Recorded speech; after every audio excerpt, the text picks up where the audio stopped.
dom ne mumpa we. O da che. Senior sounds on. Ah, ba de adom ho ye pa. Okay, so ya transi ye sha ase na membo posini bakon abaso se posi for edebia yen centrofui ene Ghana for ye super posi for na ye se wakoje bribe ene hon sensem se posini eya de papa eno de ye hu enka ese eno enye news we de eye news se Constable Prince Fojo of the Ghana Police Service or SWAT division na wachi oyade bi ema enam so ama wenya abosobode eno se honesty pays obia ka kire say honesty entua ka na ni pakro no edada dia waye se honesty pays onam enokopue se ATM machine yes, Stambik for ATM machine. And adjiri 2,000 Ghana cedis. Eguhokwa. Sikani 2,000 Ghana cedis. Free buntu. Eguha say. And kenwa say osisana or dasha ne bottom na wakoni baby. Obia no any problem. Then so Constable Prince Fojo Ekobo empanyimfo amane se ATM no a dispense ka 2,000 Ghana cedis enti sikano mombefa moade ema ombefa sikai edi sikai ekoyo mdi sikano koye enam so ema Stambik for ehu se enam ni awaye nti ewo se wo multiply scan by 2 na wo de emano enti Stambik for ye se wo mano 4,000 Ghana cedis enam no kra wadi nti IGPT no si buei mia me Prince Fojo mia makora baako so wati Ghana Police Service anim say dia me IGP 5,000 Ghana cedis me so me de share ni munyam na ye ahweso de a kire say ye ni aso eya na mo a otu ye ede ni munyama ode ahye Ghana Police Service enti IGP so a man 5,000 ukamboma aye 5 plus 4 wenya 9,000 na chese papai so for 2,000 enka CCTV camera wo ho be capture no na bia enka hwehwe no nka ba na no bia ya che no enam so enka be yi na di yebesi agiskai enimguase beka no ebi beka na busua enam so anamo a otu ye ama post service edimonyam da di enti hwesika asese 9,000 ena papai ese to abodo gu so anyway de enyo ono de koto abodo no enso na namontu otu ye enti wanya 9,000 ye sign board abaso asese ebia onhia IGP personally ye fan no police service him then so say IGP menka so watwa ne police ba wachia no abona baso enimonyam aka na busua ene obibia odo no nti ne meka kosie ni say ye nyina nwumbre mu nka me ho na yenso so yembo Constable Prince Fojo abaso ewo nia waye na we kire say wudi no korea eso ewon sunsanso pa edema enti Constable Prince Fojo enwumbre on democracy on behalf of mpanyimfo ehia ha etiefo ne arefo nyina ye bo wabaso enwumbre prof program na man prof class ye dedicated program no enfama so enwumbre Prince Fojo democracy and I dey ebro Africa's been studio na say obidi no cresa one of the four stations I think total one of them Shell KMB and I'm so my Kessben and so Kessben Foundation ebo na baso ye television kese ba ko esambo na baso pa enti we kire so udi no kro no so ehu of a bibi of a ska ono so faska eno de bae ena yebo na baso we kire say no kredie ensunsan so pa ewo we so kire say there are still people Nyamsro ewo mumu nyamsro eda makoma so a wodi no kre enye ne se da bia hiri baba wa sorry dem we a we kire se nyamsro ewo nimu be da bia na papa ka kire me say mransem du no ya tro egu nipa akoma ho enti wodi no kre a na enkire se ebia sorry dem a opie enti na wodi no kre egu akoma ho obese wo ye papa obetumi aye papa ebe for comment prof be sha see free ho just a comment on this one me free say we twasa e wo se edadi e wo yesu ene ye ban e wo ba bia wo bia enye se nipa e hyew ana obeye de e wo se eye no chere se panyi bi o Ghana bi akora bi o Ghana ha bia no se wudi no kra ho akatua e wo ho ema de matima kana no beda se binko Dr. Chinebua menye na dwenche on this issue doc look ma se oma minim ni pana o kana sem ne de but if se de bia ye bo police for echi na wo hwe adwuma mo ye ne sunsunsan so ne nema ya na ekoso na akobase police ni etimi ayesa de we se eye ade a migilisa ye hwesopa amagana fo nyina omo mu se omo pese omo ye police fo me obia bia se bi o ti de asi no obesua bibi pa bi afrim am ye hunu se ye se nipa be di no kre o wiase na odi no kre nso a beboa wo na aboa afoforo na na bia me kan se ade bia be bia so wonsunsan so ya na manfo kirikiri mo ka maybe the law of karma no mo kirikiri de fa se so wonsunsan so ya na nyina na nye se ebeba wo a osumum basa ama oso kra na esunsunsan so de eden ya ebeba ama obi asofa na so be benefit ti eyade a efe eyana montu papa otuye se de na ka no senka wamfa ankonzo ankonim de besi akire obi anka no be yo ha okese kra ama no ti woyade so wedisa no kra no ye bona baso nso Dr. Smasapon. Yes, Luke 16:10 says whoever can be trusted with very little can also be trusted with much, and whoever is dishonest with very little will also be dishonest with much. So if you have not been trustworthy in handling minor things, who will trust you with true riches? Timaka in Luke 16, 10 and 11 and like I say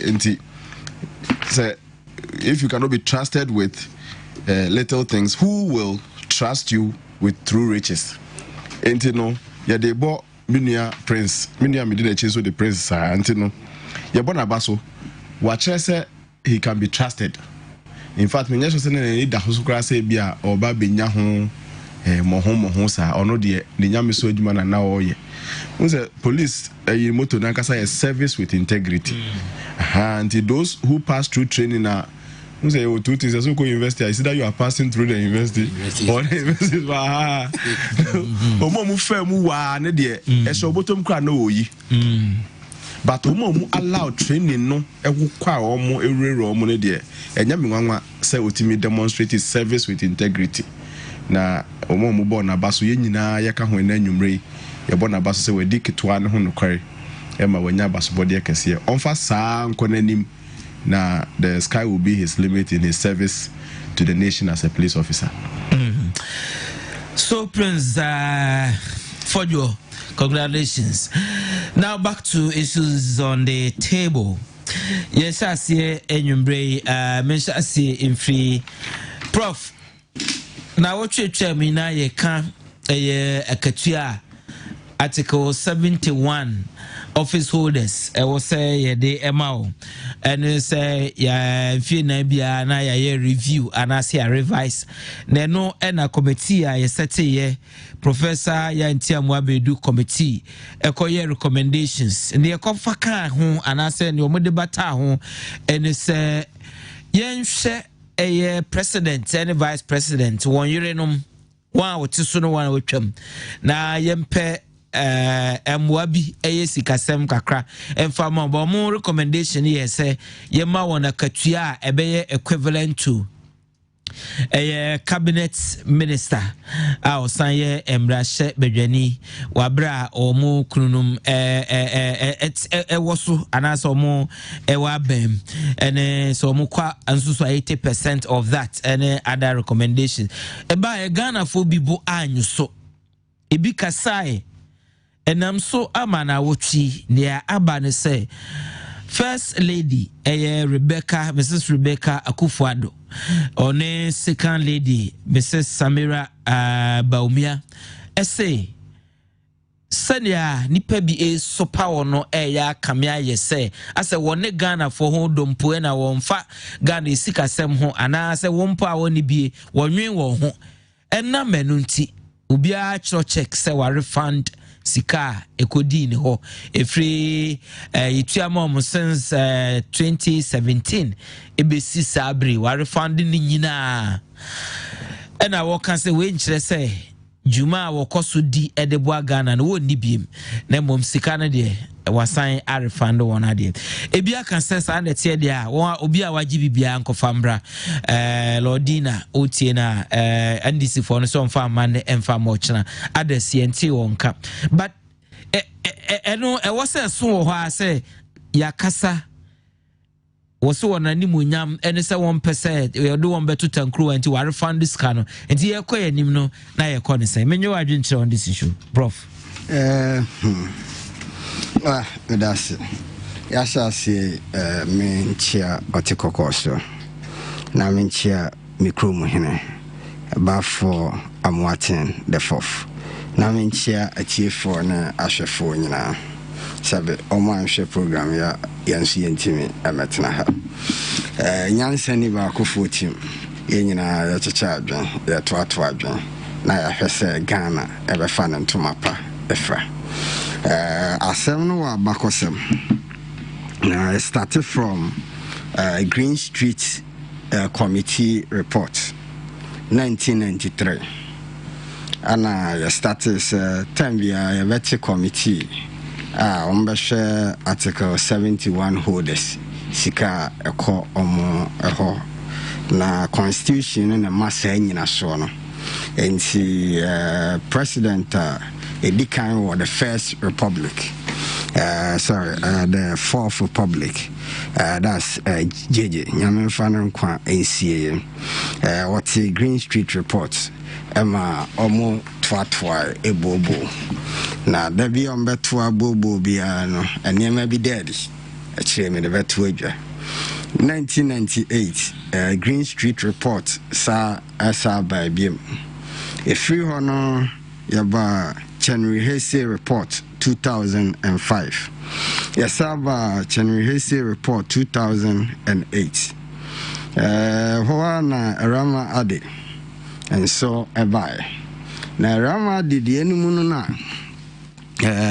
yes say dear baby omanya kudru dear ebeya yam formalize sika save yetia Emma first and second ladies omochem and maybe no mukunum president and head of state or Ghana I say asetena mutimono and asetena papa President Kufuor and I started so allowance in kakranka krevi from the office of the president now omo the assistant omo sitting kakra na ne the amana koya asem ne say Professor ya Intiamwa Bedu committee in the June 2020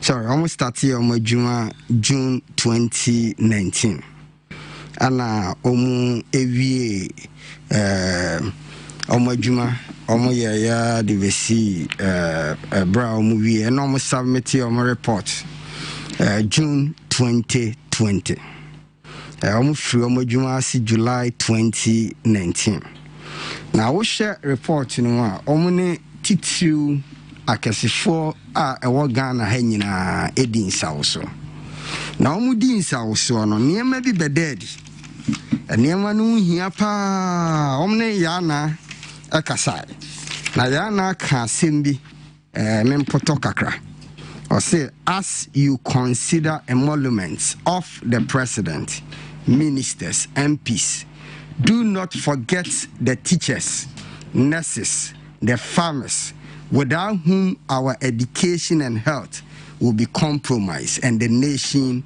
will starve. Committees na mabubosi ni nyina ne da bia omuni nipa ne bedin sawoso bia enema enan bi edadi ba ko ne se nipa ewo article 71 wo di omakachia e compare obi a oni article 71 a sebe emutwi yie mema example 2016 die na waje akatia ketwa kra wo article 71 mu no na 11,000 Ghana cedis but the order single span so na katia die isapa no was 178 sie nyina ya sorry na wakwa adwuma from 1st to 31st 2016 the minimum on the single span was receiving 178 Ghana cedis. The highest was 4,324. For the highest our article 71 29,000. Two things say gabunumu suye. Ti omu hu se sa gabo no eye ade bi a Ghana for enye omu anigye sesebe ya create enkofo bi a ya to aba ma omu se omu nsom ye na rather ye na ye som omu. Number 2 ade ba ko esa dead ni se ye obibi e friend no I scratch your back you scratch my back.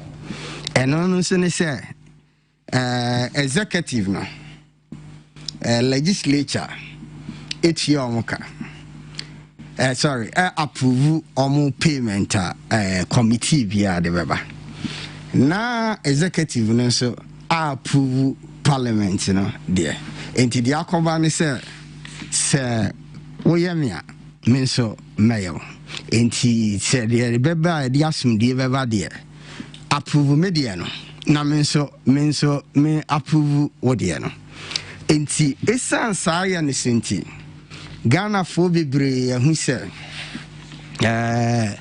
executive no any legislature no 7 omo adwene omo nko ade ho esan se basa approval na yenti wanchi bia yenti workout yenti press conference yenti bibia basa say NPP say NDC omu nyina akọ bankrum na omo approve na sebe obia akọ se sebe yen to na ya jijijiji de ku consolidated fund no na ya de ya chi omuka ade ba ko esa de ni se ene ye ko ene ye ba ene ye ko ene ye ba da bia ye to executive for akatiem da bia ye to legislature for akatiem for article 71 dodo na be pese percentage bia wo de to omo de enum bia no fa bi to omo da single span no ensumu na etoso mienu nso sa gap na eda article 71 holders mu no ene omo eda obi oda single span sa gap no yen close me visa committee no ema recommendations bebre ba bia akwa yi asema ba ne se omo nso to aso ka se sika ya de ma first and second ladies no yen regularize where the omo yisu ya no esan se eni nyina so bia wo constitution no eni nyina so bia wo constitution no na wutia no na akwaye se sika bia illegal se wode toto ye 1992 constitution ho a enti di omo ye ni se your office of the first ladies. And he says, state, first lady office, more resource, bibia, more petrol, more staff, bibia, more pebia, more demon. And Tisana tia dia, any sika, more dema, first ladies are motesono. Any omo free sono. Monfa enka article 71. Na mon make sure say ebeye bibia Ghana emra ebeje atum. Eno no your recommendation a omo make here. Na die cover ni say parliament so ekwagitum. Ntimi amfa nka article 71 because article 71 is entrenched clause. And this wodi bibi beka ho a je say ye referendum. Na ye nyina ye de ensa kotintim. Said ye be ya ebetimi aye adwuma. Na de ba ko mo kan ya sebe Ghana for anyo mo de ne say allowance no afedi ye nyini enkoye no akatia. Se me mawakatia na kyerɛ mama letter of appointment na kyerɛ me employer a wafa me adwuma obie ni Ghana ha wagye akatia oni employer na yemusa sɛ first ladies no sebe Ghana for yafa omu adwuma na ya ma omu adwuma ye adwuma ben na yede ya ma omu a enu nti ye tua omuka de ananka me hwehwe free committee no woni say esan say wo kase ye mo market anti na afi wa list adwuma a wase omoye na de ba kwa me da me dwen ho amenti ase ni say akatia no so ya page ni to the cabinet ministers level na me busa mo say na sabe wo si ye man akatia but one ka adwuma obeye na one ka adwuma obeye na ekwan ben so na yemfa mano sa aketia no because ye nyina ye sori a ye kwa adwuma na apese yenya eho aketia ade ba ko amahunu say first ladies no they are working omo ye health or education empowerment makoko omo website akenkan bebre projects omo ye omo tetete NGO see mu raise fund by virtue of almost status as first ladies no they attract funds they have not even invited people to bring list be da abontia nipa bebraye donations GMPCDA wom sika kakraka bi o matwade amom ne nko ne ba it is a what NGO now they bua o man na koso a me free say they wapoto afe no wadiboma yenchiri NGO numa na mu beden ebetua woka enti wonsusu se ehun behia se ye betua wonka bosumi bia se ye akatua o se eye allowance o ehonia emra ben ye gina so edi etua omoka number 2 adwuma ben na ye de amom number 3 so we committee no na wasanka under the president's payment no omo edi bibi be ho spouse allowance na committee no was to me no say or this spouse allowance na be ho yes because our mandate now of the committee na article 71 office holders the committee na nkasa din emolument committee now emolument no more define salary to also include allowance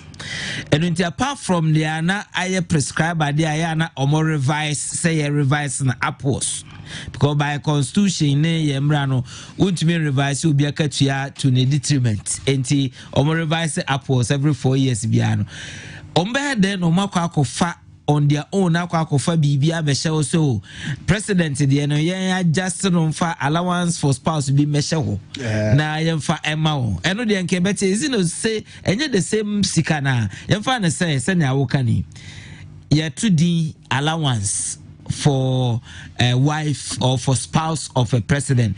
They call vice president why a man allowance specifically for spouse, and I say for why and on the dinu allowance in any problem. Then move salary no problem, and I say yes, say one need you may be physically. You won't you won't hear say you be commit sa resources na the amount. Lawyer Bibi. Prof. Esanze ya mo salaries no. Say ni kunu ni free so a. Yeah mano as gracia. Ni kunu ni free so a said ye tia presidents ka. Ye tia vice president ka na. Ye be koso a eti omuka. Yes, 80% of the ana Ghana for kase. Enyina so a opese uditi omuka no. Fabra. Okay. Number 2, adwuma ben na Ghana for afa omose ommeye. Okay. Okunu ne yeto aba ma no. Enye wo ne yeto aba ema. Ghana for ni omuni any social contract bia. Yento aba ma president bia yere. Na maybe twa no prof na quarterly allowances na ne de mo previously. President Kufuor Shase na President Mills eba ya obe enhance no obeto aso John Dramani Mahama ebe increase under President Kufuor ebe regularize and as a formalize eno de Ghana for raise issue holder quarterly allowance ye ma on so where amount na say ye TSN na yitu adema Lordina ne omo ana omo we chire na amount no where virtually ne obi oye cabinet minister katua na ya akoye so is it the name no and there what problem send ya wokan na say allowance there even though yen fa won ejuma yen to abama won ye okay with the allowance lawyer onim baby adeva ko a committee no e dead ni say kame pese omo makọ ayi no omo makọ Supreme Court no ombeje interpretation. Okay. What is happening in our blind side? And it said, "Yawo enkophobia, yan listi omukra Article 71, but Presidential Act, Presidential Act, it declares that Sankofono should be paid based on Article 71. Anina ewo committee no report no. Enti die mimi huni say. Eniema scanana President Kufuor started say odemo no or started say odema past for no me try say making kind president cry or started the sitting first and second lady ever come everything there maya minyanhu but Kufuor the no started with the past. It wasn't the present. Okay. But along the line, Anna the sitting ever come. So what I say, along the line, I sitting back on the past for no. Sabi na oma sitting no na editing. Intina president no in his office budget na ye chairman no. Sa budget ni bi no.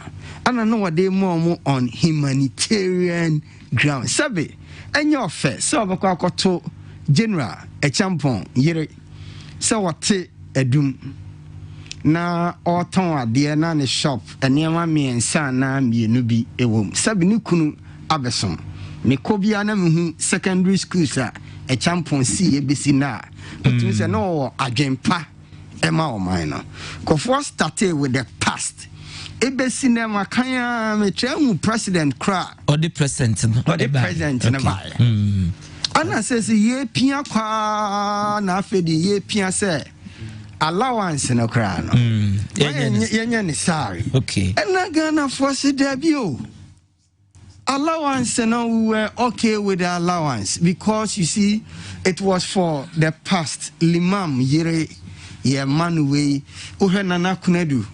Nana Kunadu did so much for Ghana.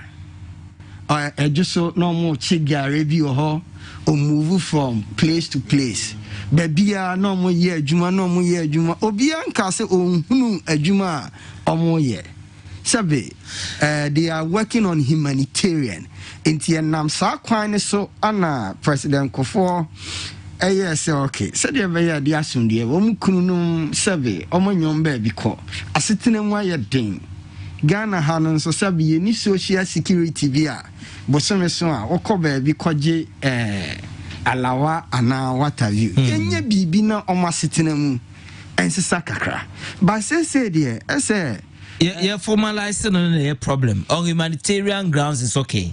There be who formalizing no now formalizing the same okay because so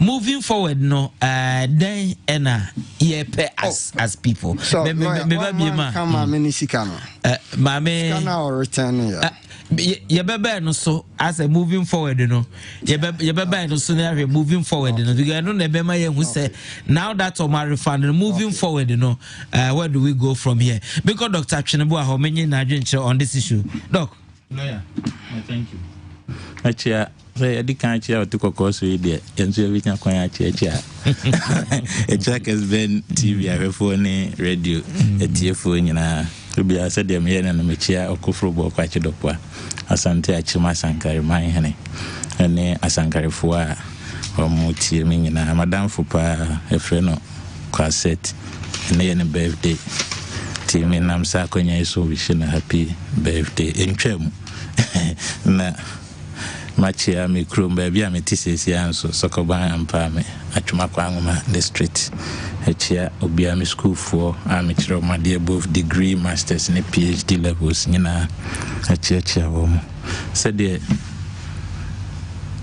asem we say no ya na me fane say Ghana for a kwanya ya tin sem bi say ya faso eye no ya na eye too emotional am te bia masem American ye say ensem a yenim no does pa ye wo ha na eti ye ne etimu ba ko bia na akoye te ze de ye nya ni nyina ne ma esisi a yenim ne doso bebre e chen de ye ho sesi e me ye sure say with as time goes on ne ma bebre beba amama for nso hu say de amanyofo politicians in general juma omodi mem kan bebre enchire mu say ne omo ye ne ye bone de ne momom ye ne ma bebre de sie amanfo esan so omo nim say amanfo te sansem sem no a enkoye asem papa ema omo prof edi kan a kire sa enema yemu ready report no sessions bi ne ade a kire say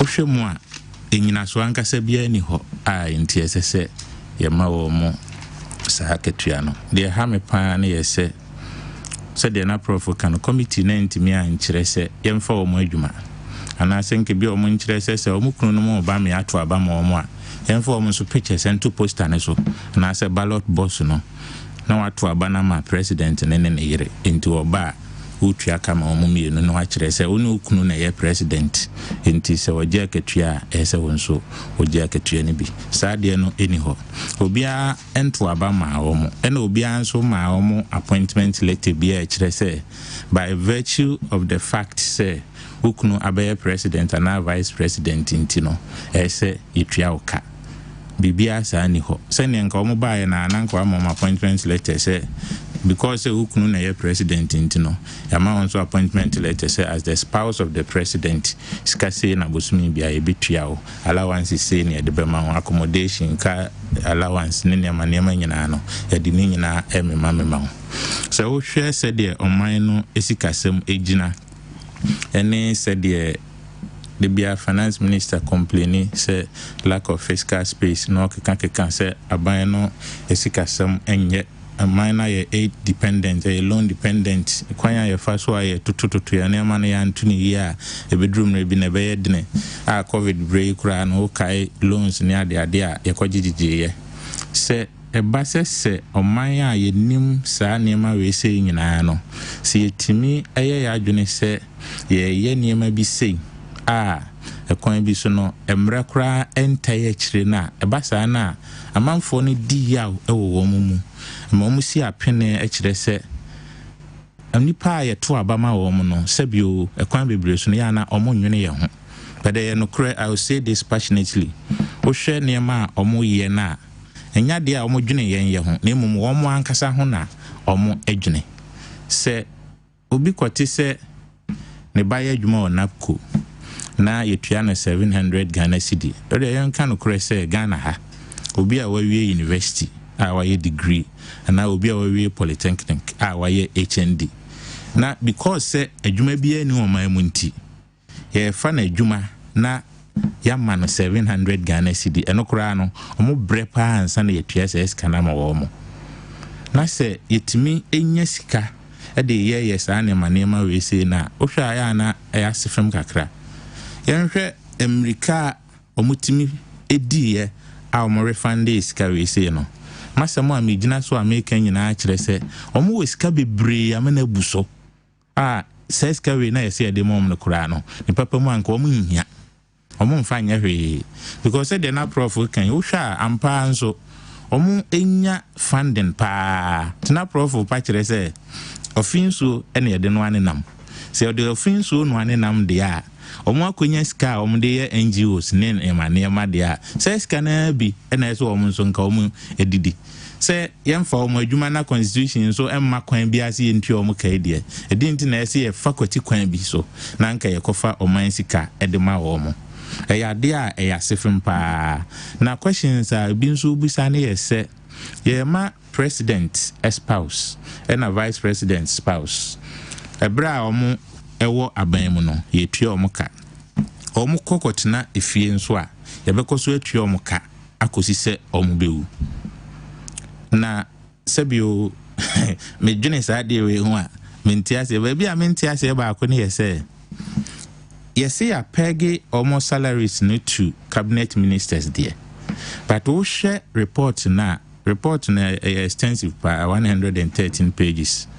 Over report num na we read the table na or de kire sika yemfa ntuatua na cabinet ministers omo free officer omo nyaska bia o entidi entina sa nipa yi a omo mpoyentimi nkire se adwuma sei no omo ye e de ama oman no onye accountable to obi a report ma obi a Parliament intimi musane say odana nyane ade na woye because obi amfa na adwuma obi ani ho kwan say o question say adenti na woye say na adenti na wonye say na say nipa no ni kunu eye adwuma no owie a ese ye no nso yetua ne ka na se bi oyan yetiti wo say sie no so obi kira de na se yetua ne ka se na yire yentua ne bi ka wo pese o kan ye pa anke ka se tete ne ma na ye no eno na sa de we say e de ba se e ma anya adwuma omo ntena fie na omukunu no munkoye adwuma no mumfa mre wo so bimbisa are we saying say you be okay as people say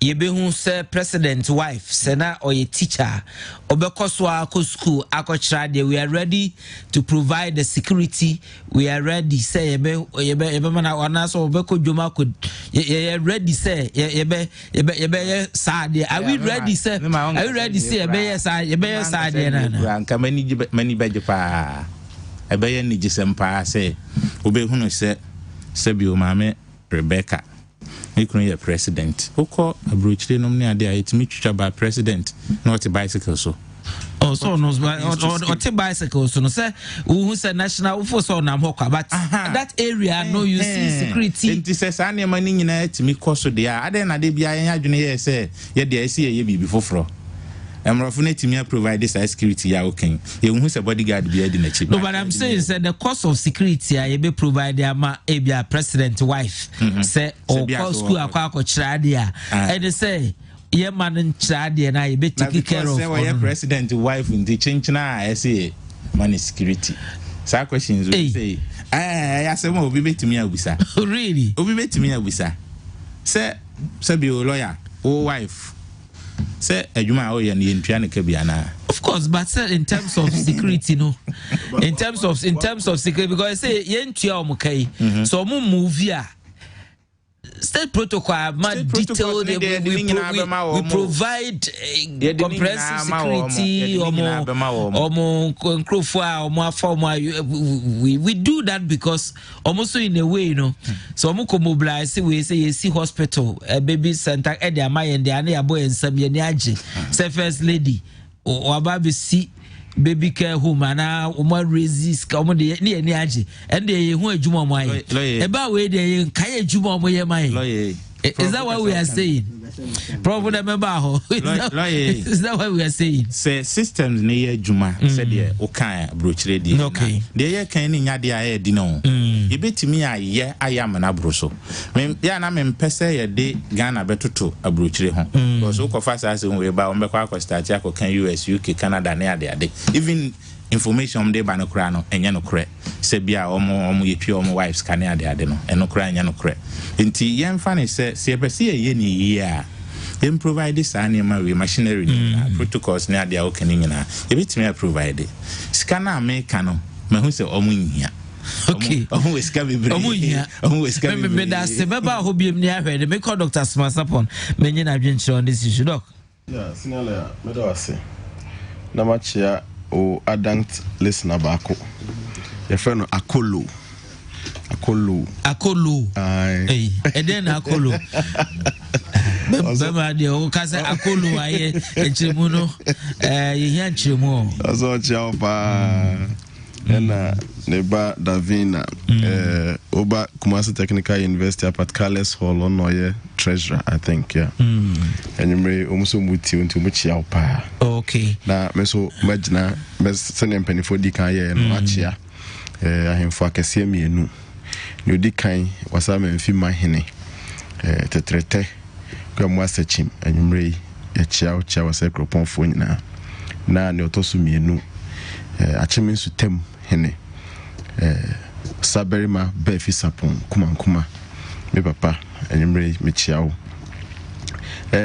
senior lawyer mene ne ampanifo ya kan ya adwen largely minimum ya adwen because sabe so be atimi hwe ne yere you get it so be atimi hwe ne yere minimum ya adwen largely ekamema ya this why no ho oba so do ne nyinsa ne ade Bible so no so be go through some of those things ne ade nti largely minimum ya adwen now bibi fiase and the mindset of it no na to cater for the Sabre no I mean we share documentary be am share about Madame Fulera Liman yeah I think some of those things is sparky some of these are they consider those things under President Kufuor time but so kind Green Street 1 Green Street 2 what it indicates and I'm say atoda zikwa e kan we kan ho sa say even before General Hesse and now before President Kufuor, some dedicated funds were being given to the First Lady Ajima Rawlings, former First Lady Ajima Rawlings. Near there, and in Kenson Aka Mrs. I think President Mills, Nadu Mills, Adia, acquired practice under this Fourth Republic. President Kufuor, Ebe might be soon those that came before Oba Penny. Ajima Kunedu or try President Rawlings time call Nechi call Mrs. Champion Nomne Kufu. In fact, records are me one as information matter say under that consideration Nana Kufuor ne honor President of the Republic ne kra ne tine muma ne mahami who's ne mahami so a former First Lady near dia a discussion a genesis a question pa no the twist Prof de be mo amene ne ya adwen and they said should it be done for former First Ladies and I said this time crowd is sitting First Lady so oji bia na wonyi bi na no difference no ayede because bottom line is ska Ghana sika and ayedi tua ama president bi ne spouse say ote so say and no say otiso ana say ontiso ana say otiasie ana say ontiasie ni nyina no bottom line is some payment is going because a president wa free ma on te so sese ya on te ase se na oye professor obi oye professor de answer na obedi president no no you be a abon bra obekọ e bia retirement kra we say say any na nya na ire estate it was all mine so this whole argument about say omo krunum where do we situate this? I like your dimension. Where do we situate this? Dimension no me papa na say Ghana our constitution we said was a flexible constitution. And so yeah too rigid, inamenable to change. Why? The Kai Constitutional Review Committee, you must assume JCRC crab no. So I these thesis you are giving no. Emma say ya TNA ya wa hanyina no ye dwen ho kwachi. Me who say o topic ikra o say should Article 71 be abolished? Ebi na kasa ba abolition abolition of course as it is now. But thank you come back into the constitution kasa issues ya raising nyina beba so. Adenti na president teso na me ne prof ne menua George ye wie ye juma ye due to your pension then ya calculate ato ho na obedient dey different. Argentina every 4 years because yeka is a president really 4 years now. Obeko so adan salary ne so akọ. And so as gash as do the tenure had ended in a parliament for ikoya umuja no mukwe. No, but modest arguments no bama ex gratia na yeka no is it fair to omo a yedema on no say wo ye lecturer. Yes. At the end of say Obe exit from the university no. Yes, so we are entitled to end of service benefits. Yeah, okay. Yeah. And I don't know consuso obeko so age near snit ne ebia we no ato say bia ube free annuity and all those things. Now ex gratia ya kan die wo sub akatua na ba wo gi arrears. Even say we say to akatuam this year. Up to now, ye nyantum into the SU arrears the from January. You bet to arrears nina at the amount. In the ex gratia yakoye say inside the say ye best set a committee a review no a post no. Yet now ye amana to take a retrospective effect. So you'll be a MP. And I say obi a DC. Yeah. And I say obi a Chief Justice. Na ye appointed to say Chief Justice na by virtue of baby I didn't know. And van say be also get 300,000 and I 300,000 a month. Okay. To say the wo no ebia 200,000. So at the time I be who say na was say man 300 no. Ebia na ye twa 4 years no every because 4 years na ya satisfied. So if say 4 years no ba na who say okay say man 300,000. Ye tell 200,000 for 4 years. Na calculate 100,000 let them now the boom as ex gratia and then they complain because I was say absolutely Nakatia was the man and they are backdating the man. Why are we complaining? And it's Obekaya last week now me raised the issue of absence of equity. So you do no more. You say every 4 years their salaries must be reviewed.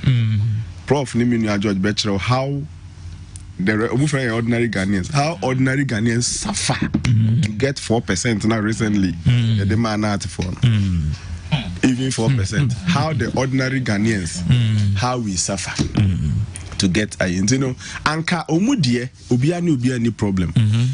Last week I made the call and I think it's good. I just I call Nibium say, Mufa mokesi anywhere. Mufa yakitu amayen. Yeah, my professors now. Number 5 we na be why the be man sir. Because and a prof can say you scratch my back. I scratch your back. Yes. And it is happening. And it is because executive no the banner parliament and also parliament the so no executive no so I that kind of arrangements now now say the political elite no ordinary Ghanaians we are ordinary Ghanaians of course that is my first idea. My first thing is say if reche neighbor So see the twist they say sitting first lady, sitting second lady. If that is the make situation, you can resolve it. God being so good, nyame adom. We no mumi enu crowd here. Omar rejected, I refunded. The fan say ya back to square zero. Say and it may be more case Madame Lodina fan the emra. Me Angela me can say Semra no tisu as first lady 2012 to 2016 and now second lady 2009 to 2015 and now wherever no. Say OGB emra no tisu ne dia. I think it is a good call.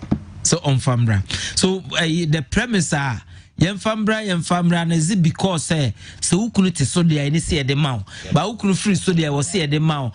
And now say Dina ya doctor Suntina problem no I want to be sure say the truth is that the truth is that say ama penny for I no mo no hwe kra no a we don't have to assume say enti omunya hwe. Okay. The thing is omunya bibi. Okay. The ama asem ya be asem ne say and sometimes na do dan kwaku for do na say I mean no professor Intiamwa Bedu committee tried to be too open. That mean you George Kase story said that me refer to you. No, Kase Yehu ba kwa ni eni aje. Eni me ko so yehu bebre. Enti ene professor Intiamwa Bedu no say, oh say na ekoso. President Yere Mrs. Lodina Krabe Kase o. Quarterly na on the no gene there. Akwese na kufosika e mabo so many da. Ye be bo no 3 months as in release am. Enti no what admit is an OJ. Do you get it? You know the allowance and then they are settled. Oh yeah, there you could over friend stipends, over friend then sika. And you know what I'm saying is that if sene ababe de jami in Nayate, Ghana for the manuatum, the certain first lady say, Pamno chano. Me de sikana ba me ne ya adwen. Onene ya adwen. Oh, senior lawyer, din pa yes nyahunya. Okay.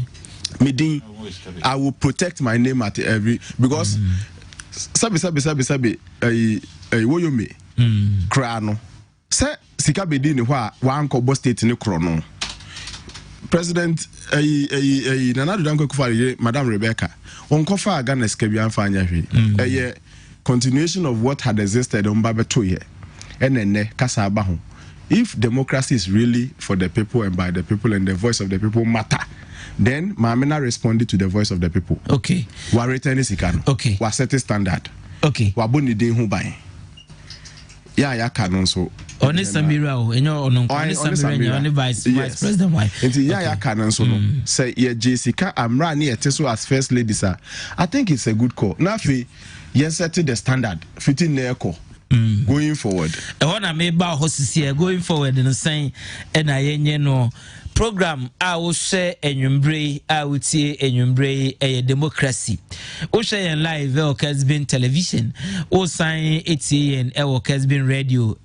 As antimantem then important 93.3 and crying then important 92.9 radio stations P and so FA Ghana ha and I have so we are live on AF Facebook, we are also live on YouTube.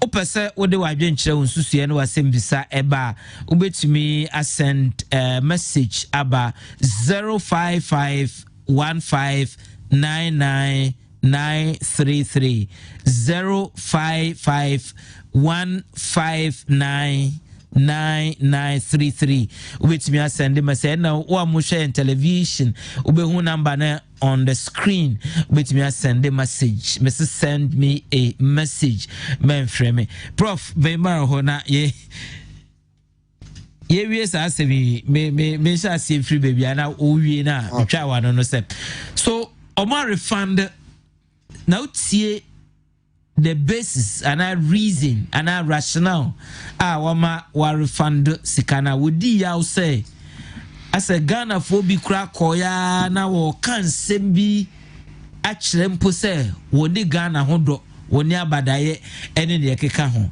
nanso so no one day what won ba bi and a committee bi akwa any recommendation na based on that no na wotua won sa one request and I banti say amount for a company the ebu Ghana for musicani. Now what I say. So where do we go from here?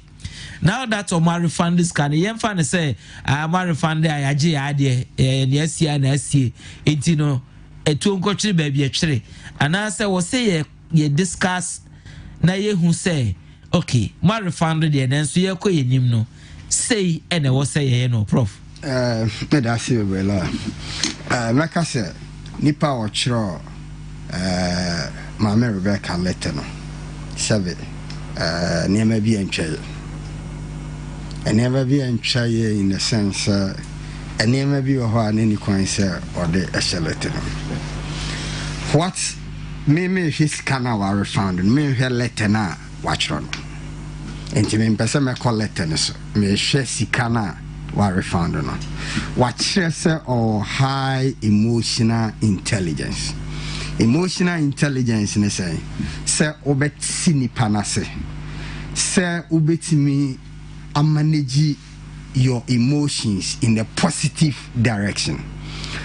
What culture Ghana for say Ghana for more bread kasa mo kasa nyina mate sabe musikai monye moade na monfa na do mi di musikai mamu mekoswa bua mi kunu adwuma mi ye bia health emeya omokwa wo a sebe omde da fom enkwara ya sebe omokon no chi ne ho nkro ne be ya me bua omu ni nyina no mekoswa bua school adwuma na mi ye ni nyina mekoswa ye women empowerment nyina mekoswa ye musika na ebedi mi ho no enye eno entina na me ye adwuma no mekoso aye adwuma because Ghana ho do ana me de ye de me de ye na ye go forward no.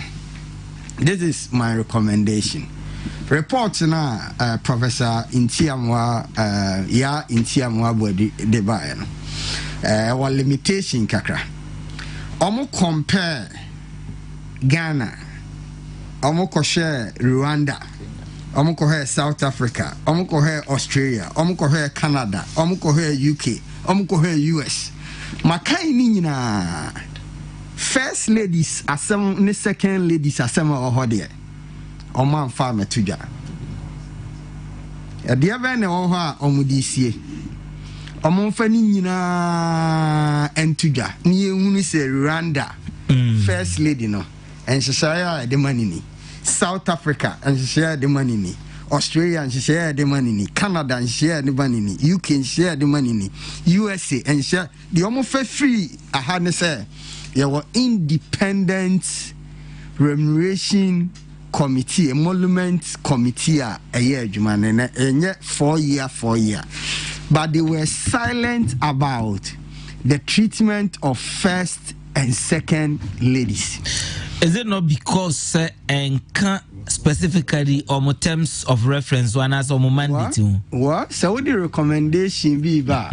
Now we say we're creating whole chapter 4 of your report. Say comparative countries. Comparative countries. And you are saying you are choosing Rwanda and South Africa because they are at par with us in terms of our governance system. And you are choosing Australia, Canada, and UK as US as the benchmark for democracy. Then the recommendation be our day baby I was say what the comparative there no so how come say there's an independent emolument committee standing one our constitution they don't belong to any president okay they have coffee but it drew first ladies and second ladies and only idea would ba any other report apart from Erama Adinodian and the honokran was saying can we so now we chirechim says what says first ladies near more salaries what you say just more allowance more facilities more privileges more retirement benefit near all hours first no more allowance in kwao but I said you will be with the facilities or the privileges or the retirement benefit kamenya kaveka say it should go to their office but not to them as what individuals, because Ghana yenina say first ladies no omo office. I maybe President Mahama the first lady officer or pair and sembe brave by or chokoma strat emrem science survey a daya mutim ne hon kwan ban omye ba ho beba also receive or humanitarian work bebre or buano. And they say the Ghana ya to say your office of the first lady, your office of the second lady. Ya to the Ghana frontiers yani say o koye saris no. And no Ghana for say na o ka say enkwara etete block so is eco school no. Ye nhuni. Okay. Now ka se potholes in the dahon ye huni. Na Prof Saska we be pothole be the bitmia. Eskawi. Pothole be the bitmia. Onim baby. Report in make key recommendations. Say bridge the gap between Article 71 and the single span. Yeah. And no dear wabu any eguso. And no dear encounter with you. Report you cross such as say a nanny kunina said the mini and the kayana. There will be a friend expanded list of public officers beyond what is mentioned by Article 1992. 71. 71. Yenya and Chenchembi Amika said the Presidential Office Act. Pencophobia from presidential staffers. Actually, say presidential staff shall be entitled to set salaries, allowance, facilities, privileges as determined by Article 71.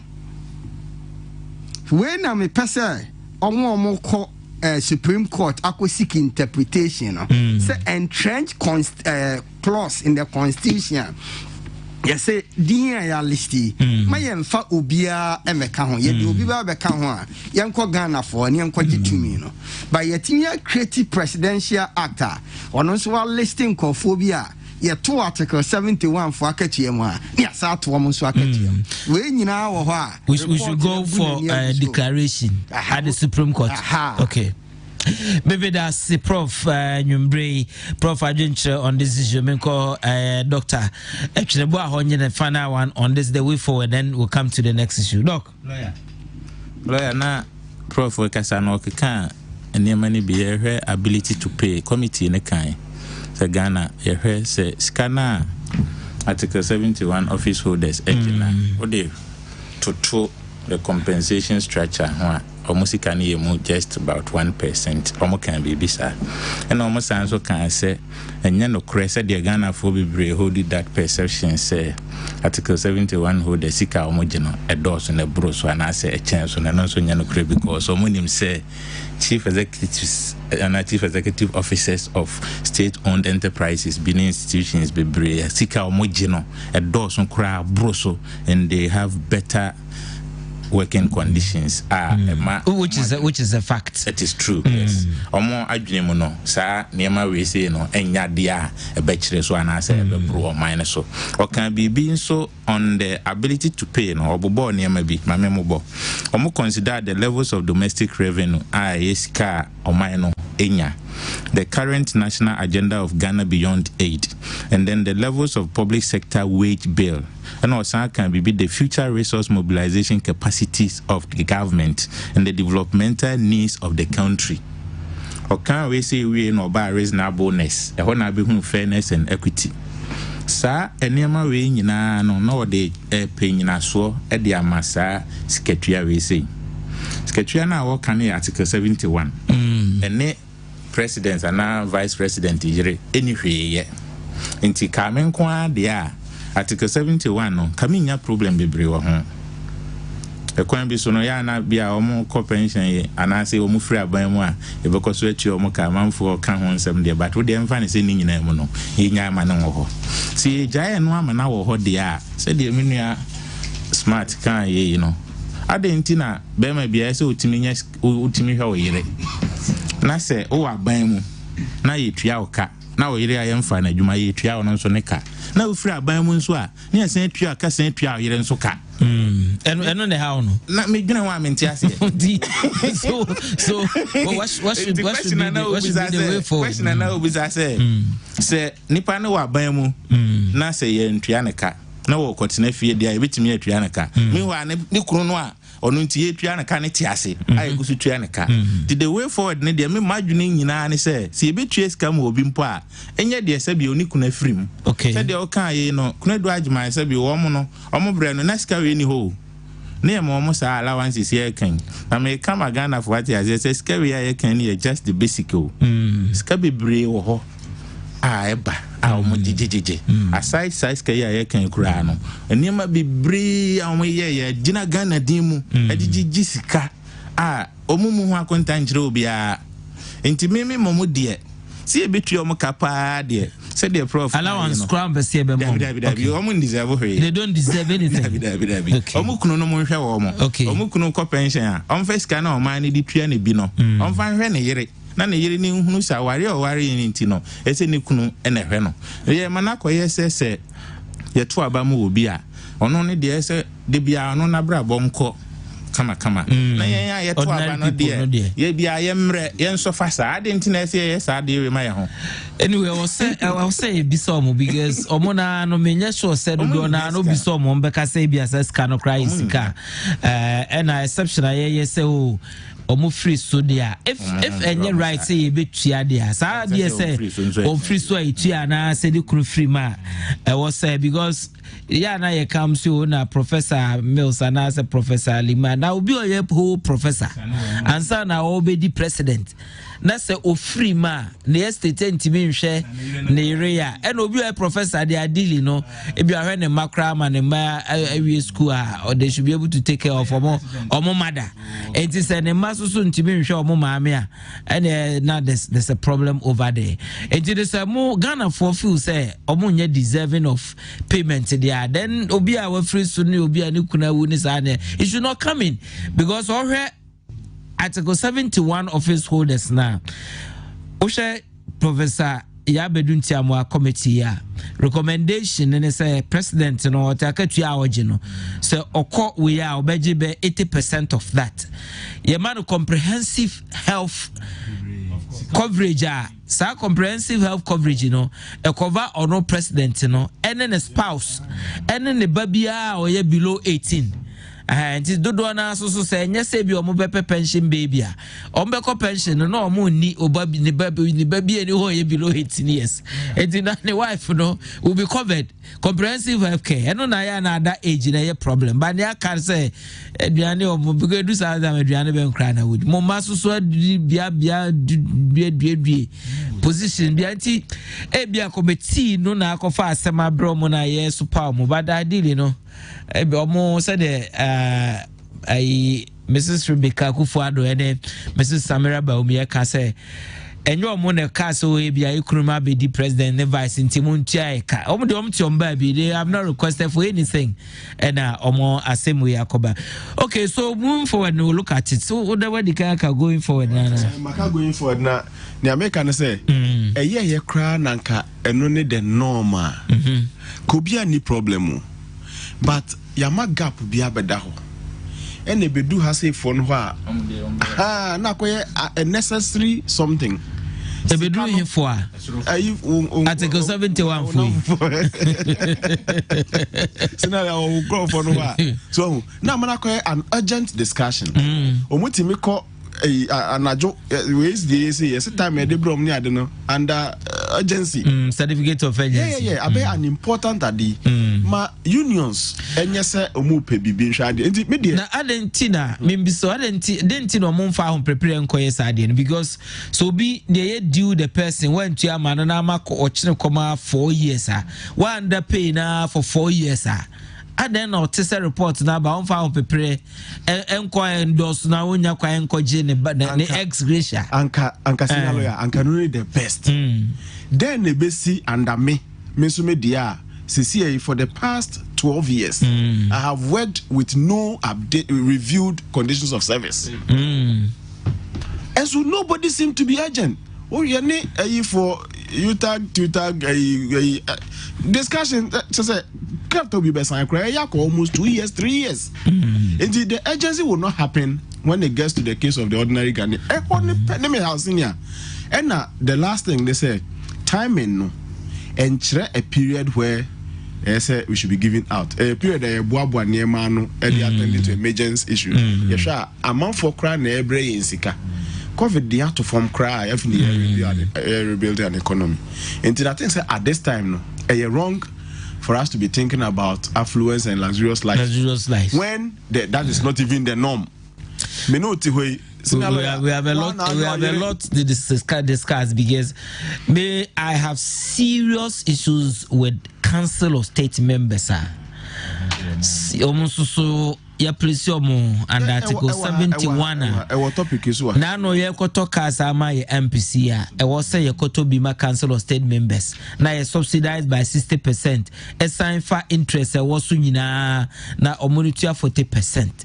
Council of State do na wo ho na no institutional representation our retirement under Article 71. Now our science also asan be Council of State member and also under well good. We need to have a discussion on this whole, no many problem they say and then the idea near kosi spouse as if say no na nko no ye ntua momo ana yakoma toye yem where the major ones no e wo ho. And the idea near see first ladies, the second ladies, so no more years of poem.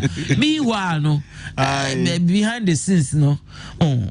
Anyway, good evening to you, lawyer. It is better to stop first and second ladies' salary to use that fund to build the nation from NSADA inside Kwame Danso. NSSK, Ska, ma bekini we Samira Omo sign check, I refund the idea my him. Lawyer allowances are supposed to be spent on program of activities. The monies are not to be saved.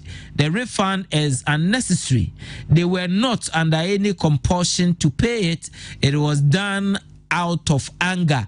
For the first time and second ladies, they are not angry. Okay, for the past first and second ladies, they are not angry. Leave them alone, please. Their monies are not there now. It's been spent. Concerned citizen Tepa Ashanti. Well, say Lordina nominate omo dia wi ntino. Bemo bia nkofo so bia so nkofo amra na scan ni omo dia wi. If an amount of money has been refunded, then it means they were receiving something as first and second ladies. So why should they be on payroll and being paid as government workers whilst they are not? I figure a sad and wretched future when something that with three or more legal wives become a president of Ghana. Caleb Kofi Asante inside Wale Wale. Caleb Ohono my year free because mischief no so why MPs write to their employers that they are going on leave so they can take up their work back if voted out of power or say Techiman or say he's talking about those who leave their profession to go and contest as MPs.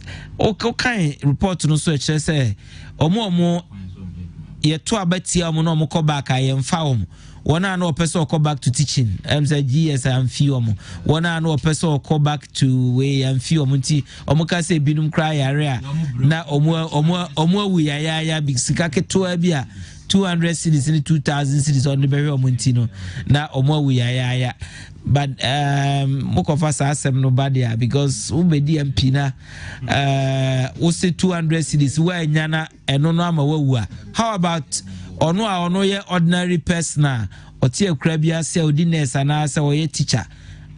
I mean, why what are we talking about? Please, lawyer, please, if the first lady says she has refunded the money, then Lordina Mahama and Chief Justice's wife should also refund theirs because they have all enjoyed the Article 71.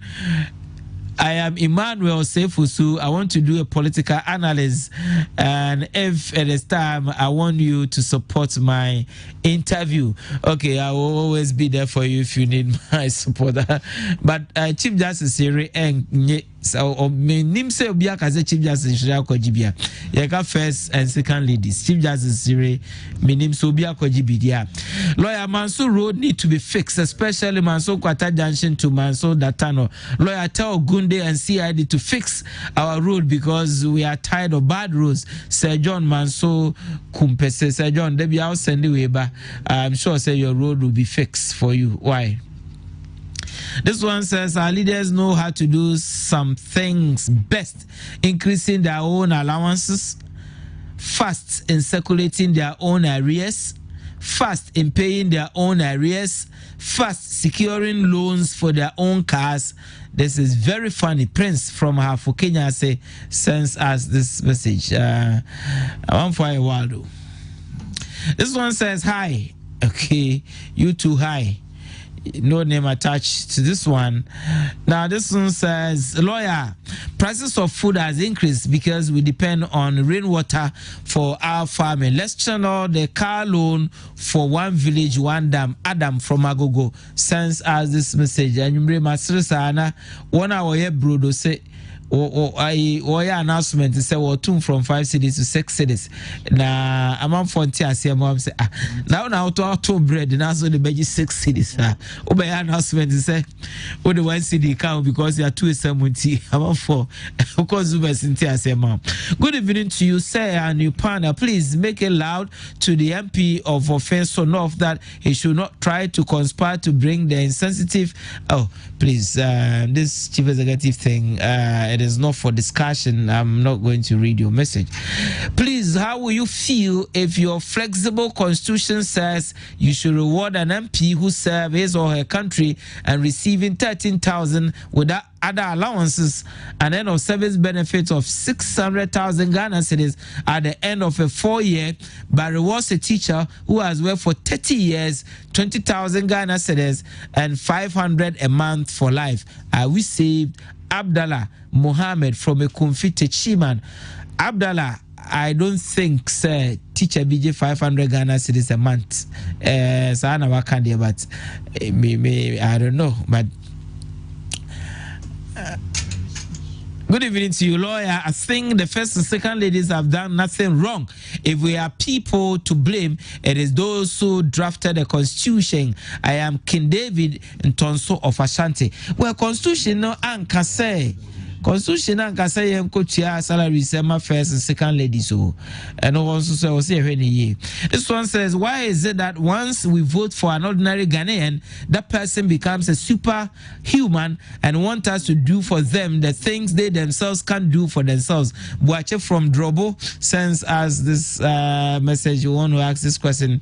This one says, lawyer, please, Ghanaians voted for Nanado, not their spouses. There is no need for paying them. If that be the case, then I suggest we pay all government workers' spouses as well. There must be a reform of the constitution. Roger from Kufiasi sends us this one. Of course, our constitution needs to be amended, but not because of payment of why, because that is not in the constitution. What kind of nation is this? When you pay, trouble. When you spend, trouble. When you refund, trouble. Hey, Mother Ghana, Akati Elias Domiabra in the Central Gonja Savannah sends us this lovely poem. Yes, it's making a very important point. When you pay, problem. If you don't pay, problem. Who will fuel and maintain the cars given to MPs by government? We know how Ghanaians maintain maintenance culture is Osai Techiman and Abisa Sasem we say ye toss a pool of cars na man for a cana. Why never maintain amount? Hi, Ohene. We don't want the Article 71 to stay at all from Bobby and San Fenso Ahinkro. Well, Article 71 is an entrenched provision in the Constitution. If we have to amend it, then we have to go through a referendum. Lawyer, I have seen politicians as because they are hungry for money.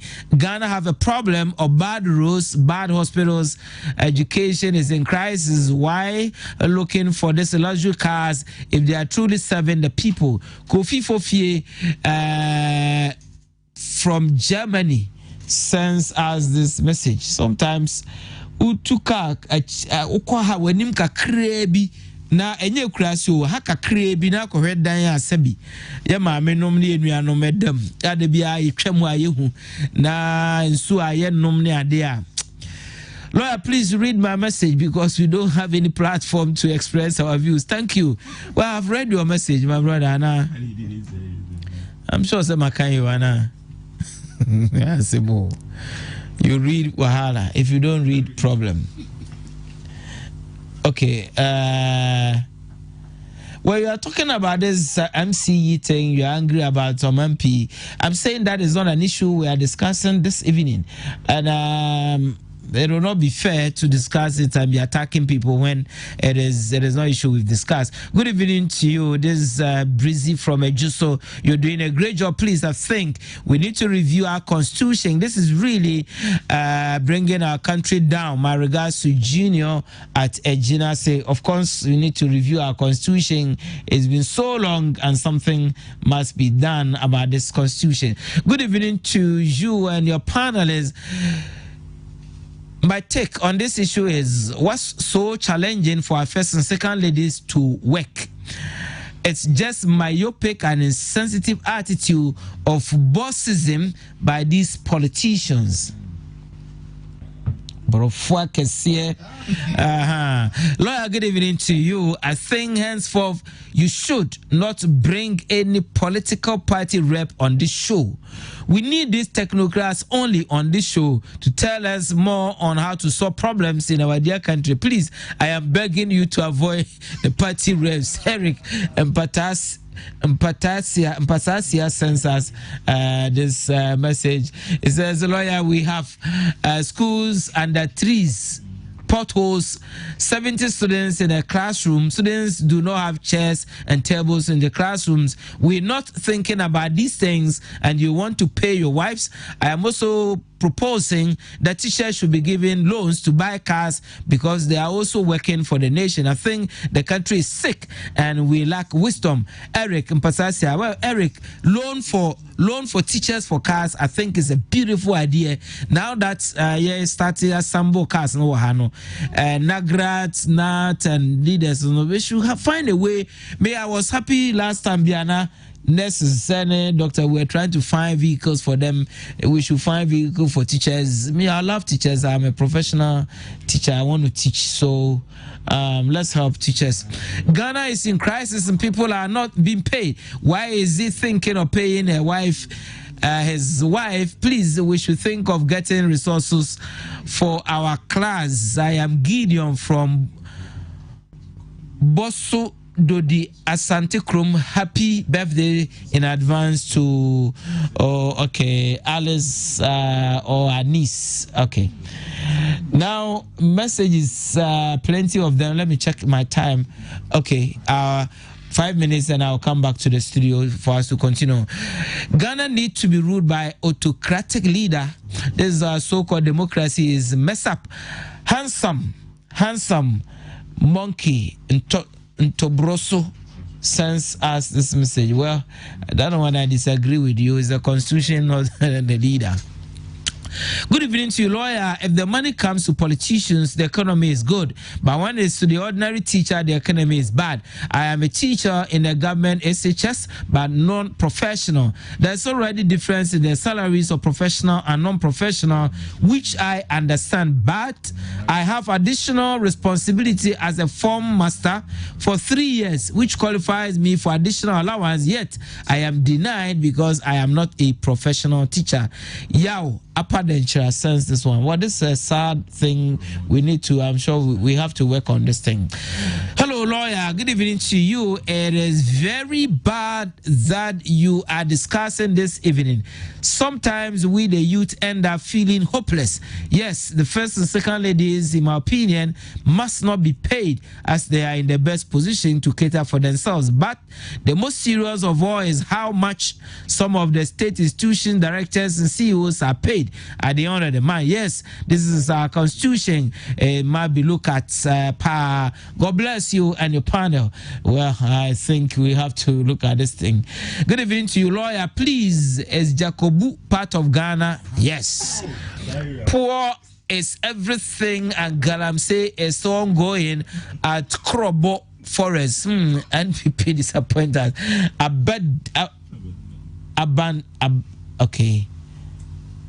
Abandino. I'm sure that's your name or some guy name. Good evening to you, lawyer. I'm Maxwell, watching you live from Akumadan. Ohene, my problem is why can't we take the constitution and throw it into the sea? Hebrew 8:7-9. Please read it for yourself. Well, because if there's no constitution, there's no democracy. The foundation of this democracy is the constitution. If you attack the constitution, there's no democracy. So please, let's be careful the way yes, we have problems with the constitution, but that is what is giving us what we have. The first constitutional has survived 8 terms. Let's be grateful. I think it's about time we forget about this NDC MPP. They all think about themselves. Emmanuel Sinyane says this one. Until we get people think about the country like Honorable Kennedy Japan, we will continue to face problems as a country. Even waiver on imported cars for doctors and nurses who are taking care of the sick were cancelled, and look at what these so-called leaders are doing. Oh, Ghana. Well, I think that we need to do something for our doctors and nurses and teachers. And lawyer, it is becoming clear that such allowances should only be paid to needy spouses of ex-president, as in the case of Fulera, Kojo, and we have censored this one. Well, me, dear, I've told you I disagree. Professor Liman was a whole doctor. Born in before I didn't be the president. In any case, he left an estate. Yes, in a car now. You piano car baby now here where I will be a doctor lecture lecture history. Lord, respectfully, the constitution needs total overhauling because the drafters use illegality to make it legal by making sure that the 71 article holders benefit as else. Nana Odro Duku Domina Sebekwai. Well, 71 article 71 office holders. Ebi ben power by emo ni dinti no unim. Because the NSC politicians don't quite so, but cover so many people. I start to see a body a nipa or two next door near a beneficiary of Article 71. Lord, I told the MPs that they should be a Hebrew Israelite, but not a Christian, because Christianity will send them to HELL. Okay. Well, I'm to Obama MPs, we are most support because and your Munkwana Article 71 of his whole beneficiaries. So MPs there cry. And there's so many OBNCC director, Shraj, Auditor General, Electoral Committee. Article 71 almost power politicians inquire the Hi, good evening to you. National Media Commission Article 71 of his beneficiary. Hi, good evening to you, please. So if Ghana, a Muslim, is to rule the country and he has 7 wives, do we have to pay them or an allowance? Okay, short memory sends us this message. Now most media the NHS over 7. Abba. Oh, because you're vice president, I said and so a Muslim. Look at these classrooms. They are where Ghanaian children are learning in their half North districts. Indeed, Ghana is seriously sick. I am King David. Well, this is very pathetic. It is very sad, and I think, sir, we have to do something about this. We'll see what we can do. Good evening to you, lawyer. Hey, Ghana, those who are poor are those taking care of the richest. Those who are poor are taking care of their own wives, and those richest are expecting Ghana to take care of their wives. Well, now, any President Akufo-Addo ana say the vice the caucus of Mukotia na Ereka. Committee reports and Akofa same way aba. Asam no yanka ni yo. Already ye. Lord, the government should look at the various colleges of education. It seems now all the attention is on senior high, even bed from that okay. Your message is one.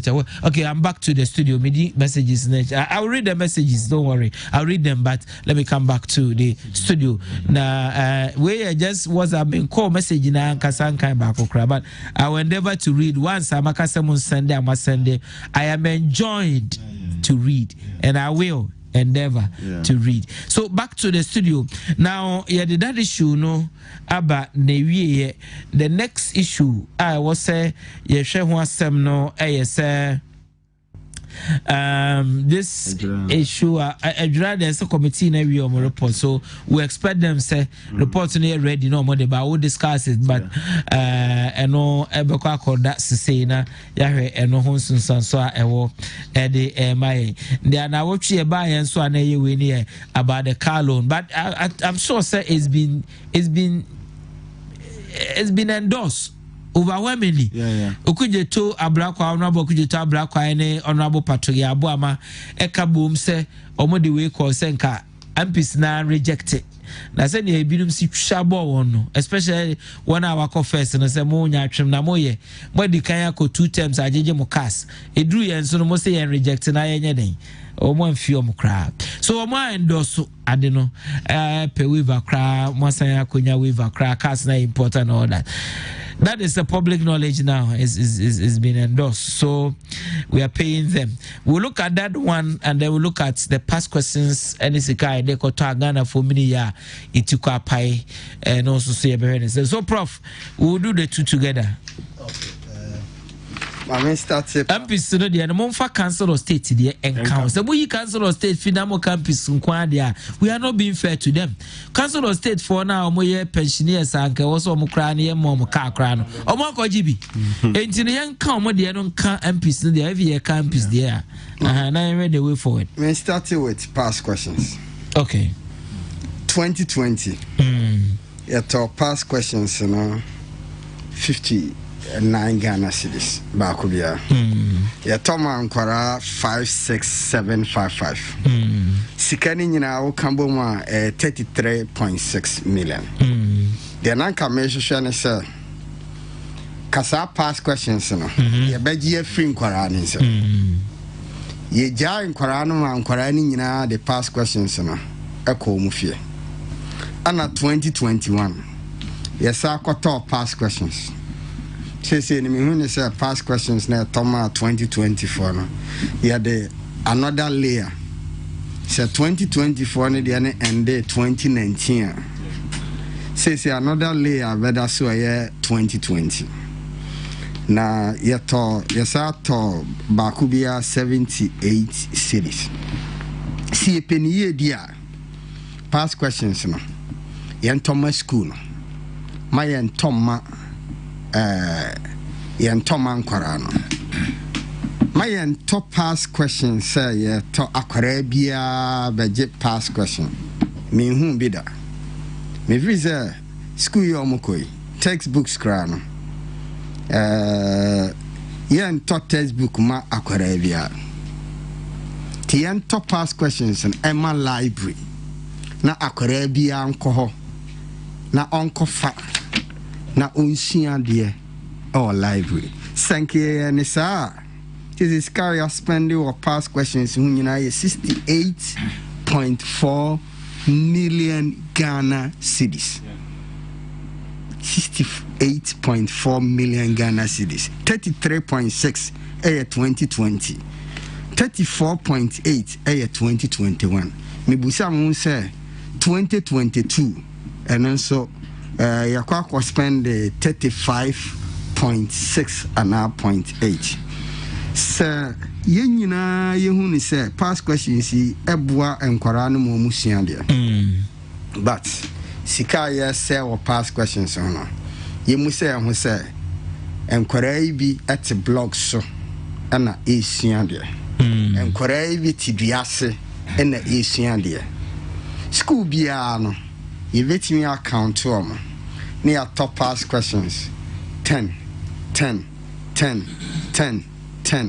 ewo subject bia into business for ya toma akuma ko 10 when ya toma akuma ya de good library ye nyina ya kwa akosia maset no so am say refi maset no so o se Thomas school no ye ntoma akra no say ye top maset ama akra no maset no so ya spend this 31 million Ghana cedis ewo maset no na me fanko MPs no lo na omogena MP bia 7 bosome so a sikasa na de ma no de oya MP keke no a woni any ministerial appointment oje 13,000 Ghana cedis, that's 12,971. de owo ministerial portfolio no oje 14,000. Mene wo kasey omo de abase yen to marketia mu nko 21,000. Sebe bisa se nipa eye adwuma public service no opelona aban ne kwagema no na onwa ne ko bank na wakwa akwaji ne loan na adwuma no aye guarantor se busumi bia no ye de wakatia ebefa ha na onu atia no interest se aban no pese otia 60% of the principal no say tia interest more dia and yeah the afutu am do ma ban say on top a pool of cash the Ashanti region MPC no somewhere 20 constituencies in Ashanti 47 auto a pool of cash na dey see ho enti Ashanti region mudieni we mudieni enti a drew time 4 years no so na wo kwa 7 car no enyo dia enyo papa no ma media na waja no ho fese obi 4 years ago no parliament ya sa to aba mani biem waje ex gracia yes gracia nko an waje o sa ba parliament ni ya sa ma no omo wodin bi omo de frɛ no ya sa ma no package onfa na onfa entotototo ne niam ye yes money loan abufu sem wo mu kra ni se ye di loan ko to cash na eba no taxa edaso tax no 13.38 million Ghana cedis ya wevu se ska we nyina se timamuni bi anakachia enru 2000 Ghana eko banga oji loan otia interest 30%. Okra adie na ebedru tema habo takra de habo interest a obetia no akoba se oman 7 article 71 holders aye MPC aka hun em se omode yesekan edwa nanka kamehwe se sa niema we no yebeka because sa niema we no hwe MPC no dodo no 275 na hwe sika ekom ho ene ho nkro ne bana acha se Ghana ye hwiri sika bebre kakra me but progressive democracy is expensive and is ye talkers zedema ye ministers ye talkers edema ye judges na MPs there almost so ye talker because you say separation of powers. We have the judiciary, we have the legislation, we have the executive. And then MPs nkwa the your issue with na young question the largest the executive and the judiciary. Are we being fair to the MPs? Ni nyina akojina oman yatimu na 7 yakwan adane potholes na yaya gata kra na yankata so ensuo ta na ayiri amemye a minor yetimuno save bibia ebe bia no yakobo bosia yana ho say covid ade a ebetimi akum nipa e Ghana nyina na yakwa akosre aduro na yade amaye ye pesika akoto aduro yi biemu a ne yakwa akwaje bosia ne yade akwaje yana wenum nyina no nipa na wo Ghana no ya no mudi ya se oman ya yewo mu a momo se seve enema mu oden no amse enema mu oden ma yen a yeto aba no na mo ya to aba ma mo ne de ye hunu ne se enema mu eden mam. Okay. Memeda se Professor Otenenka Enyumbre Mesan aba ne ho biemna yeto dwumadie so Enyumbre na menka se ye ne Professor K.O. Apia, who is associate professor School of Business Studies, Kwame Nkrumah University of Science and Technology. Dr. George Chinebua, a senior lecturer, Graduate School of Business Administration, Vice University South Africa, and Dr. Smasapon, Senior Research Fellow, Kumasi Technical University. Menko, Menka messages kakram from na membra ho. Yes, many issues. Okay, now lawyer told the MPs that they should be okay. I've read this one. Now, this one says, lawyer, it is not good for the committee to even mention the president's wife in this report. But thanks to the president for fixing Dumso Felix Broncon sends this one. Well, Mumbo president's wife, the Omoka spouse, you can spouse, spouse, the bit me your ban, I say Bemba, and the president or your bar, spouse no be the kunu, and Tinikun so ebeji. Kudos to you and your panel. I am Ibrahim Seidu, and health worker inside Senate West Kwame Dan. So, lawyer, we have as COVID-19 frontline staff from last year till now. It will interest you to know that frontline workers in Bono East have not received their 50% allowance, whilst other regions have enjoyed 6 to 8 months. Lawyer kindly use the platform to inquire about this development for us, counting on you and your platform. Thank you. Well, we'll do something about this one.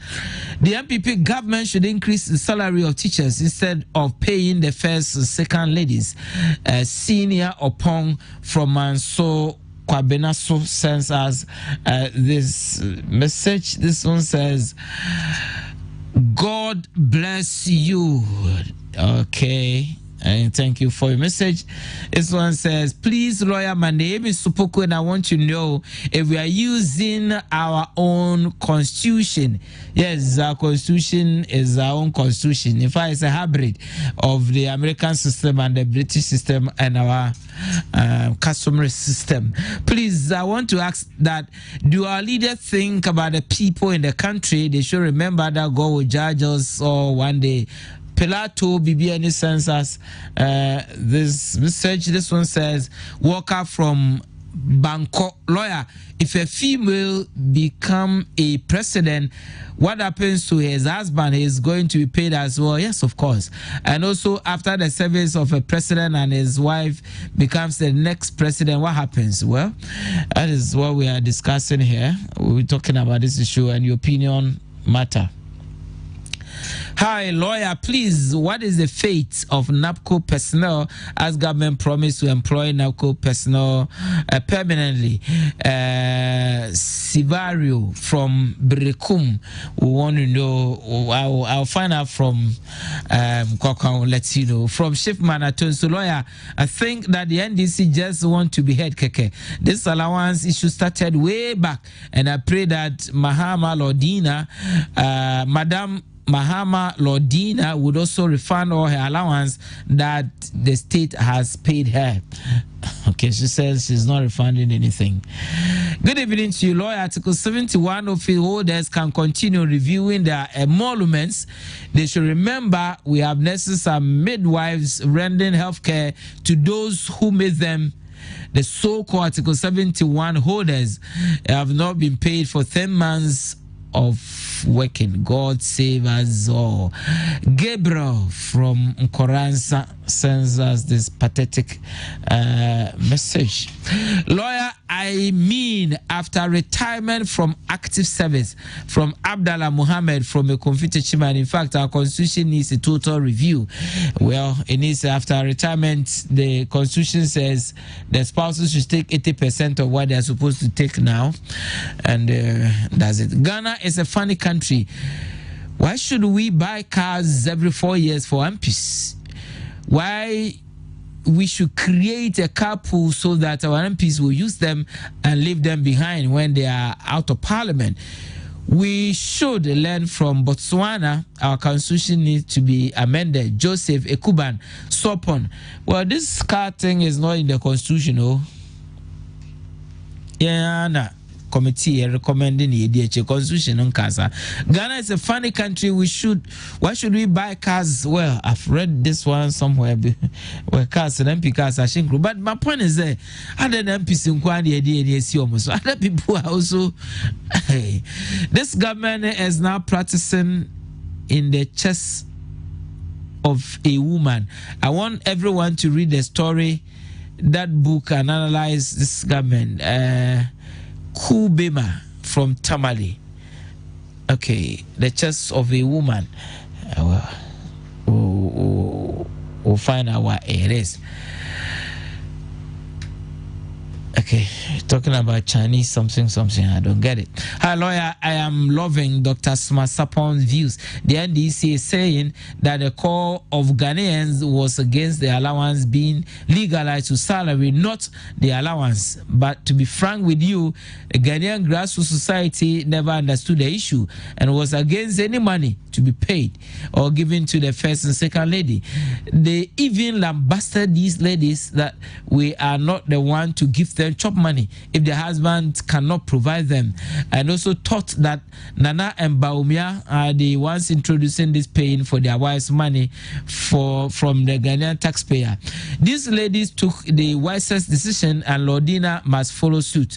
Kwame Boateng sends us this message. This one says, hi, lawyer, please, if MPs want a good car, how can they identify a bad road? Somewhere from so well, someone thinks MPs no more hear good cars because they don't know when I'm quite so papa who's a quite say no more who is a car who's a quite say 4% salary increment for public service workers, 28% $28 million car loan protecting public purse.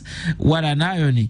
Prince from Ahafu Kenya say is questioning us this evening. Good evening to you, lawyer.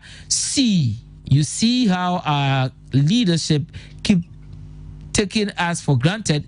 No single textbook for the basic school for 2.5 years, and no effort has been made yet. MPs were so quick to approve their car loan. God is watching. Posterity will surely judge us all. Parkwesi from Takwa sends us this message. This one says, good evening to you, lawyer. Please, this market women constitution need to be changed. I am Nanaba Anoche from Asiwa, says market women constitution. This was Article 71 need a serious amendment. Assembly members are Brewai from Alan Beba Kutuase. Na alamba sa some of us are just fed up with our politicians for their seemingly do not care about the plight of the people, always lying and twisting facts to suit their selfish interests. Our current constitution seems to favor and protect a select few to the detriment of the majorities. But time we review our constitution. I know Usu Bempa from who sends us this one. What I know is true is about time we review or revise the constitution by way of amendment. Aipe Asisiwa says nobody forced Madame Rebecca to refund her already taken allowances. will rather vehemently oppose the sensitive decision by her husband.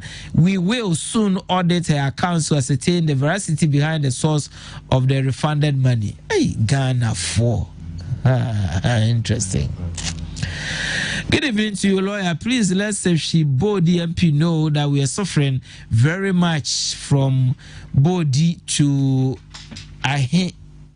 Ahibenso Road. Okay. Your MP will hear.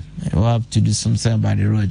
I totally disagree for the payment of salaries to first and second ladies. If the nation make mistake to implement this policy, a time will come the parliamentarians will also call for payment for their wives. God him from his side. Since this was Doc, let me come to you now. The second issue. Oh yeah. MPs Council of State members and car loans 60%, 40% interest free, waiving all taxes on the cars and related matters. Lawyer, me that's it. I say, Master Moa, me a woman trim says here and yes, maybe na minim sa near my way say na junior and woman trim near different from a near my big home, sa near me. Say, Okasa, oh, can I say, oh, ye MPs in Kwai, Jana Babia. Obefa ne se skane ade omogije ene car loan ne ade no ehia but so the MPs ne toto enipa ya ya bubo omodin yi de a na je se MPs ne de omasem ne nkoyie kura o asa medwene ho a omonko ana de bia nso ye bo omochi sa anya se bia me hu nipa bi ye bi de but madwene ho a se medwene ho a se Council of State member etime akatua bebre sei na ono kran so yasama na car ne ade accommodation ne ade nyina ayehwe na ye wia president oko pension anase ye tu ne free so na free akonya ne so a ye ma ne car mienu a ono so state ne provide ne ade MP no etiso se ye no ye ma ne car bia oni car bia ye allocated to ne office ono akra na yesa akase onye bosia no mfa ntoka no mfa na ketua entuatua 4 years no se ba se 4 years no so wantimi entua eduru na se scan entua nwie ya yes gracia ne bi ene ebetini ya de ate de aka no se medwene sa ne nam de tutututu article 71 for mo aka ne ho a ayem se MPs ne de se de yabo mo achia ne nti se time to aba ye ne to aba mo nti no de bia ya dwene ye se mo de omo di da ne ye ho kire me de tutu ho a omo de ne de ene enkanye kura tinka sisi ya meti ho de kalon no nka minya problem wo ho but say wakonya bia e bitim dia provide cars say de na prof eken no yenya cars ni bebre full of cars say ya mo loan every 4 years ya mo kwan no munya car ya allocated to home office MP for ebia askwa MP for mensia na why ya maintain sa car no mine ne be na maintain but wo hwe de loan ye de ma ya car ne ono ane dia ono ane be maintain ono ane be fuel ne ono afa ne driver in terms of cost dia kame me fa ne say de ye sesi ne ye but MPs no ti o mo select finance committee no say this is the last one omo be Ghana for abo mutri so and say no omo pay loan bia after this one next year in kaban you provide car mo omo hu say no plan ebe boa omo hu say no be boa omo so imagine ye me say eno no mom no cost implications ne be wosoro achende ye sesi but I say entiase tina de bia me ka say information management ya dia ha Ghana for pa see etine ma see ya nka de ye kan no why teacher dey quickly pass questions and master quickly met prof there na no kan no bom there say many prof nya adwen o me question me bisa me say past questions no I didn't know say na to first question no ehia say say the prof can need they say the past questions na den ya as you provided but ya na ye can say teacher ni na o kire wade no ono a kire wade o kire okwan ye fa so answer questions as part of that or the past questions obe kire question we say by few ways ani mani nyina omo ye tititi ayen to past questions em students no ne ye me we school SS 1996 that time no na teachers ne ye no obi an to past questions mo obi a That time crowns ni any books so textbooks libraries na that no but books are ni hia pa ni ho me no me busa say aban ni jai textbooks ni provide and answer what the ma o mo dia past question ni free hin na betom past question no any chief examiners report wa ha say ni nya ka ho chief examiners report no why can provide o call on website kram ye sure say obenya past questions no ho no nya chief examiners report e wo ho so when nya kra na questions na yen so mo so why komuton when nya kra na questions na yen so we ne de wo de ma school ni no esua e be boa no a chen say ya solve ama no na ya solve questions na akora ne be sua mom no wa solve ama ne so won kodi answer ne mom baba emwa de sua emwa yen me pa de me fa ne say de ti hwe ni me hia yen pa no e doso ai hia e chen pa questions e beto e de ma school for cultural exams last year ya na start you e ka ya bonkon almost 70 million Ghana cedi e betimi ya ne ma bebre to me dwene ho a me nyini say ya de hia say o man ya na me fa question we empem say if aban no a provide sanda akra no be she or provide na tarea obehye ne ntuma kro de be kwa sorry ni we nyina aban na provide wa feed no e wo school yes omo they provided we crop from the be kwa sorry ya feed no e wo school the students cry na twa one hot meal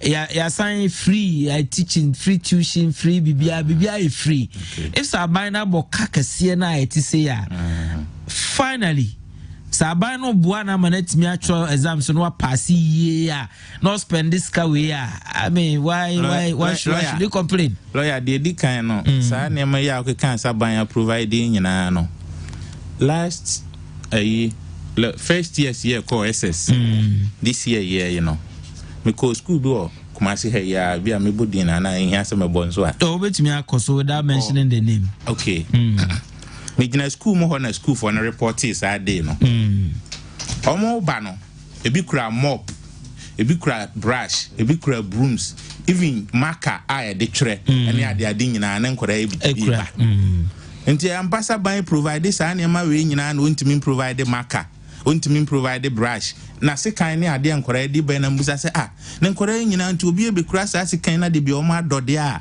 na ade no mbesua okay ti ma dwene ya me se kwanya bia prospectus to se kan na nchese to se kan na nchese o de kodo ndom de koye den na me question me busa do be agree ke boka ko church mo how omo de sa na ma we nyina e kono free ni de me ni problem okay yenye but me how am me wo ho ne say yem create enyuma so okay na ni panya bi nya no mo amfa enyuma saba wa kan de waka to papa ya very important yes very important o man adwuma na no akora betimi awe ne ba okay Dr. Smasapon, answer na beba no meba. Say me monocropping there. I'm trying to manage my messages. Yes, I'm very hot. And also do so. Mom can be firm. Lawyer, good evening to you. Do you know that the devils and principalities in Ghana are the politicians? Article 71 of his holders, Osaje for Sujama Sensor. Now, my word of politicians, sir. Calling them side names we. Article 71 of his holders, maybe to be fair, no. Next time, let's read now. Muhuni power, a cover more. Politicians and choir media, no so yensu cry can be. And I created this affection, my only politician because Nipa we beneficiaries and Article 71 of those power. Lawyer, I wonder why we use the same term to vote for the president, MPs, and assembly members, but we don't pay the assembly members. Ghana, Honorable Lot Edu Asabre, Bosome Frehon. Well, assembly member, no so pay now could the assembly member. Probably to could MP. I'm not sure so busy could the MP. That's the argument somebody was making when him knew from before. Good evening to you from Hajia Kande at Obuase. Please, can someone tell Ajwa Safu to pay our school feeding money? Because all our money are finished and we are owing so many market women. They are the ones destroying the government. We are suffering. We are suffering. Well, Hajia Kande, this is well noted. Dixon Dimakwa Sante Agona said the first and second ladies did very well by refunding the monies. I think it will be prudent for Mrs. Lordina Mahama to also follow suit. Well, and this is for his own chair. Almost open for refund chair. Hey, wow. Okay, let me see what I can do. Hello, lawyer. So, what type of country is this? So, why are the Council of State members pay monthly salaries? They are mostly established and well-lived individuals. Their recommendations are also not even binding on the president. He chooses to accept them or otherwise. So they should only be given some allowances anytime they go for sitting and not a monthly salary of over 10,000 Ghana cedis. We are just draining the country unnecessarily. Well, you have a very valid point there. Whenever you are applying for job in Ghana, they always request for working experience. But NACO people have been in the system for 3 years, but still not made them permanent. But they have employed new teachers who just completed their national service last year. Ghana, we are not serious. Hi, good evening to you. I'm Sylvester from Seshi Akaso. Please, the Galamsey people are still working in our community, so please let the military do their job, okay? The military will come and then we'll complain. Hi, Ohene. It's so sad to see everything falling apart in this country as if we have no leader. These politicians fight for their bellies, not the interests of the citizen. The country is blessed, but our leaders are with greed and selfishness. No wonder they have pot bellies. Oh, some don't have pot bellies, so Livingston Quanta in Birimno district sending us this. Well, so now politicians see Broko MPs and Grofo Abawa, Beji Omono Irenomala and Sefri MPs. Good evening to you, lawyer. Ghana need leaders who will get the country out of debt through property way of managing. I'm sure it's the proper way of managing our natural and human resources rather than depending on borrowing to finance the economy. Ghana future is at stake as the practice of borrowing to finance has been the norm. God help Mother Ghana. Timo from Mankraso. Well, your COVID nearby and Ankaya Shebi Biasena COVID. About we tell away what we started. Because we had Ghana beyond 80 pa Nankania day prospected day by another innovative ways. COVID idea, bro, but it shall be well. What a country we live in. Current form one student did a different curriculum in primary 6 and now doing a different curriculum in form 1. Our constitution must be changed to suit educational purposes. Lawyer, thank you, Felix from Bronco, since this message. Well, I also want to say you are going through structural reform, LSHS, the entire basic education. And if you follow side and so now you say and such a be eba. Lawyer, kindly ask your knowledgeable panel whether Article 71 can be used effectively to enable senior high school teachers also enjoy better salaries as compared to MPs. But this is another government official, Sir Stephen Apia Ikumfi District. Say, Stephen, okay, let me give the easiest solution. Next time, go and pick forms, apply as contest as assembly member. But MPs about 60% are teachers. I'm not because lawyer, the agriculture minister must be up and doing. Agricultural students will complete school and they will have to sit in the house for 5 years without posting. But student nurses and teacher trainees will complete and the same year they will be posted. Why? Then let's close down the 5 agricultural schools. It is a shame, pity, and to see them. Boko Naba in Boko Binduri since asked this one. Hey, this is a serious matter. We'll pick it up. Say, Omomoko Greek school Vienna, say inform when we are seeking to project and promote Agrika. I think it's an issue. We will look at it one of these days. Good evening to you, lawyer. I'm from Offenso Chichiwere, YEA. For past 6 months, they have not received their salary and they are suffering. My father borrowed Gary and ate before going to work, and when he comes home, the same thing. We beg Nana to pay them. Hey, your father is YEA.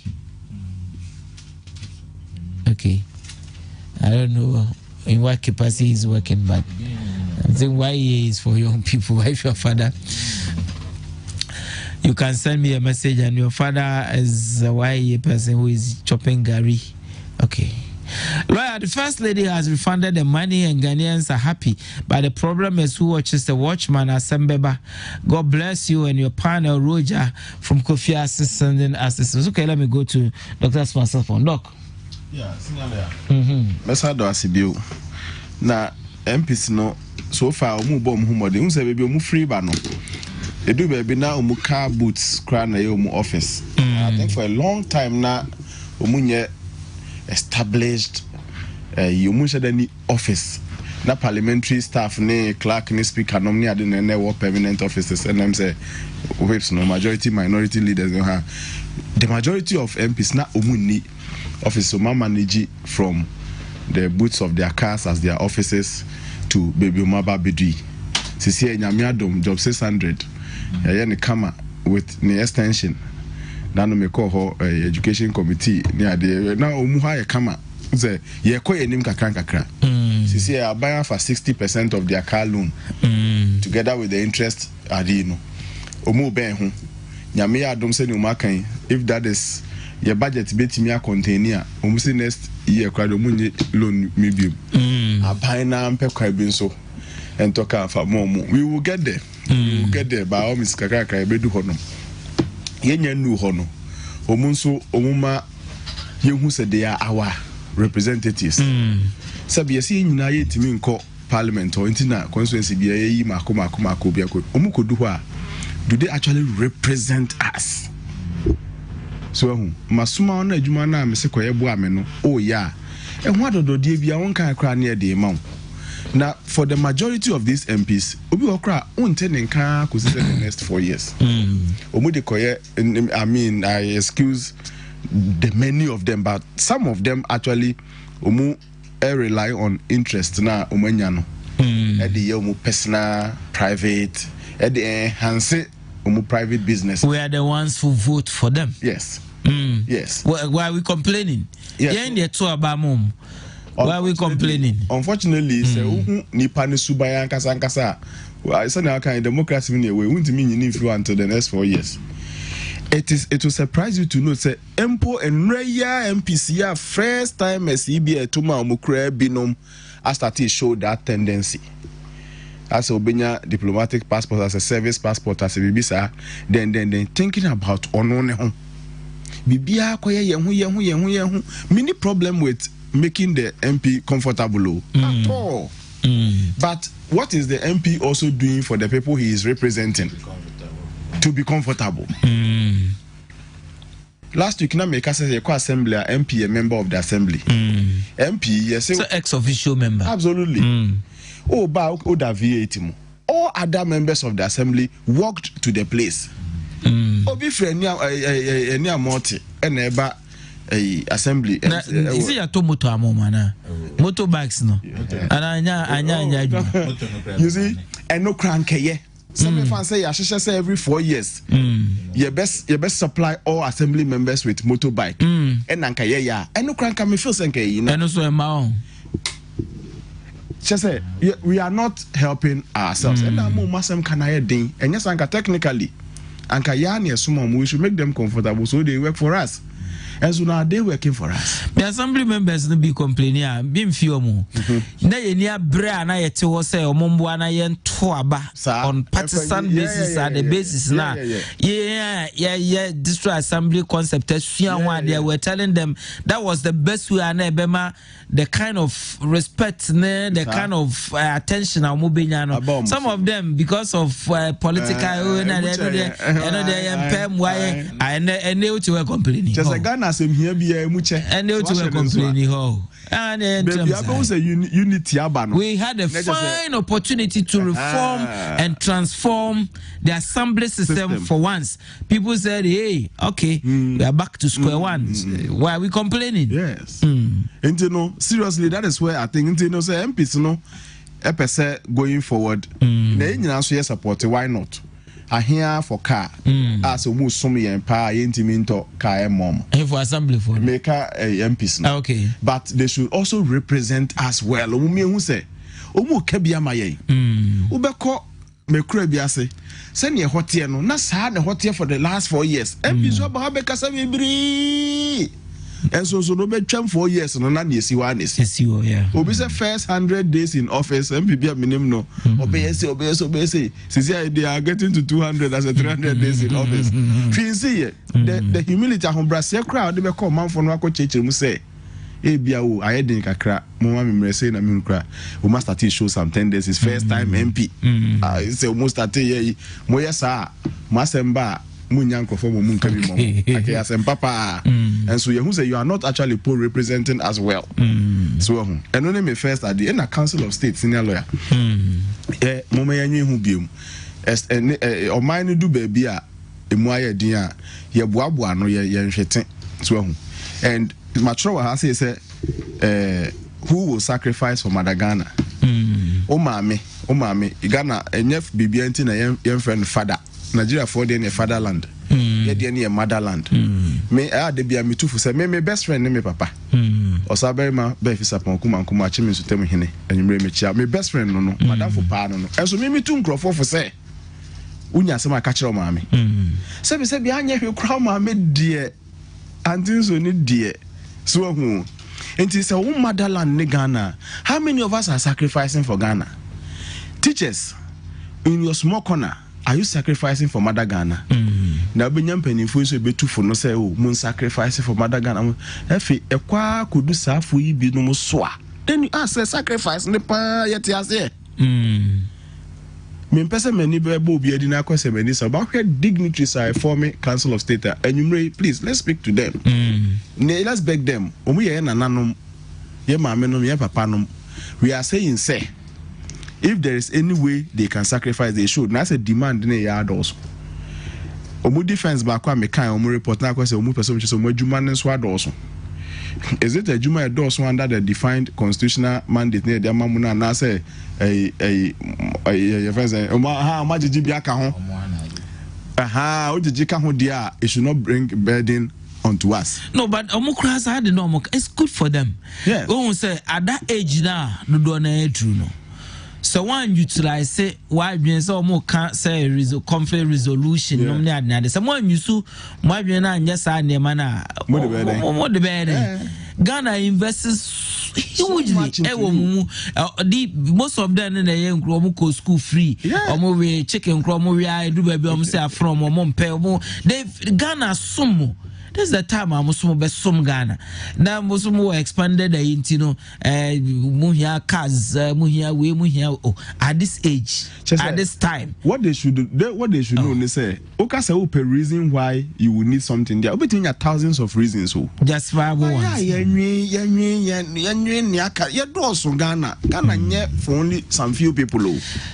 Okay. Yeah create best like say schools and that enye fair say and that's trees what this are the that's what trees and the schools so and you best you saying kitten near boano ya dey okay will be pekakre bi ema e dey attend around yes can e bobodin won cry ho no sinalo ya no dey dodo ya dey mahefo sometimes mame bi na walodu niema a okotona hwe the enema na nkasa item by item enema sa ahoma na ye de tishire de botri timi baako empane kakra ne because enema na egusu no nyina wo so 50 Ghana emi wa so na okoton ahen ye beto no when you be but they survive. That is the country team. Mindful no say ni yet here. Okay. Teacher near or ye juma. Ni salary $2,000. $1,000 kwa dem ko achire.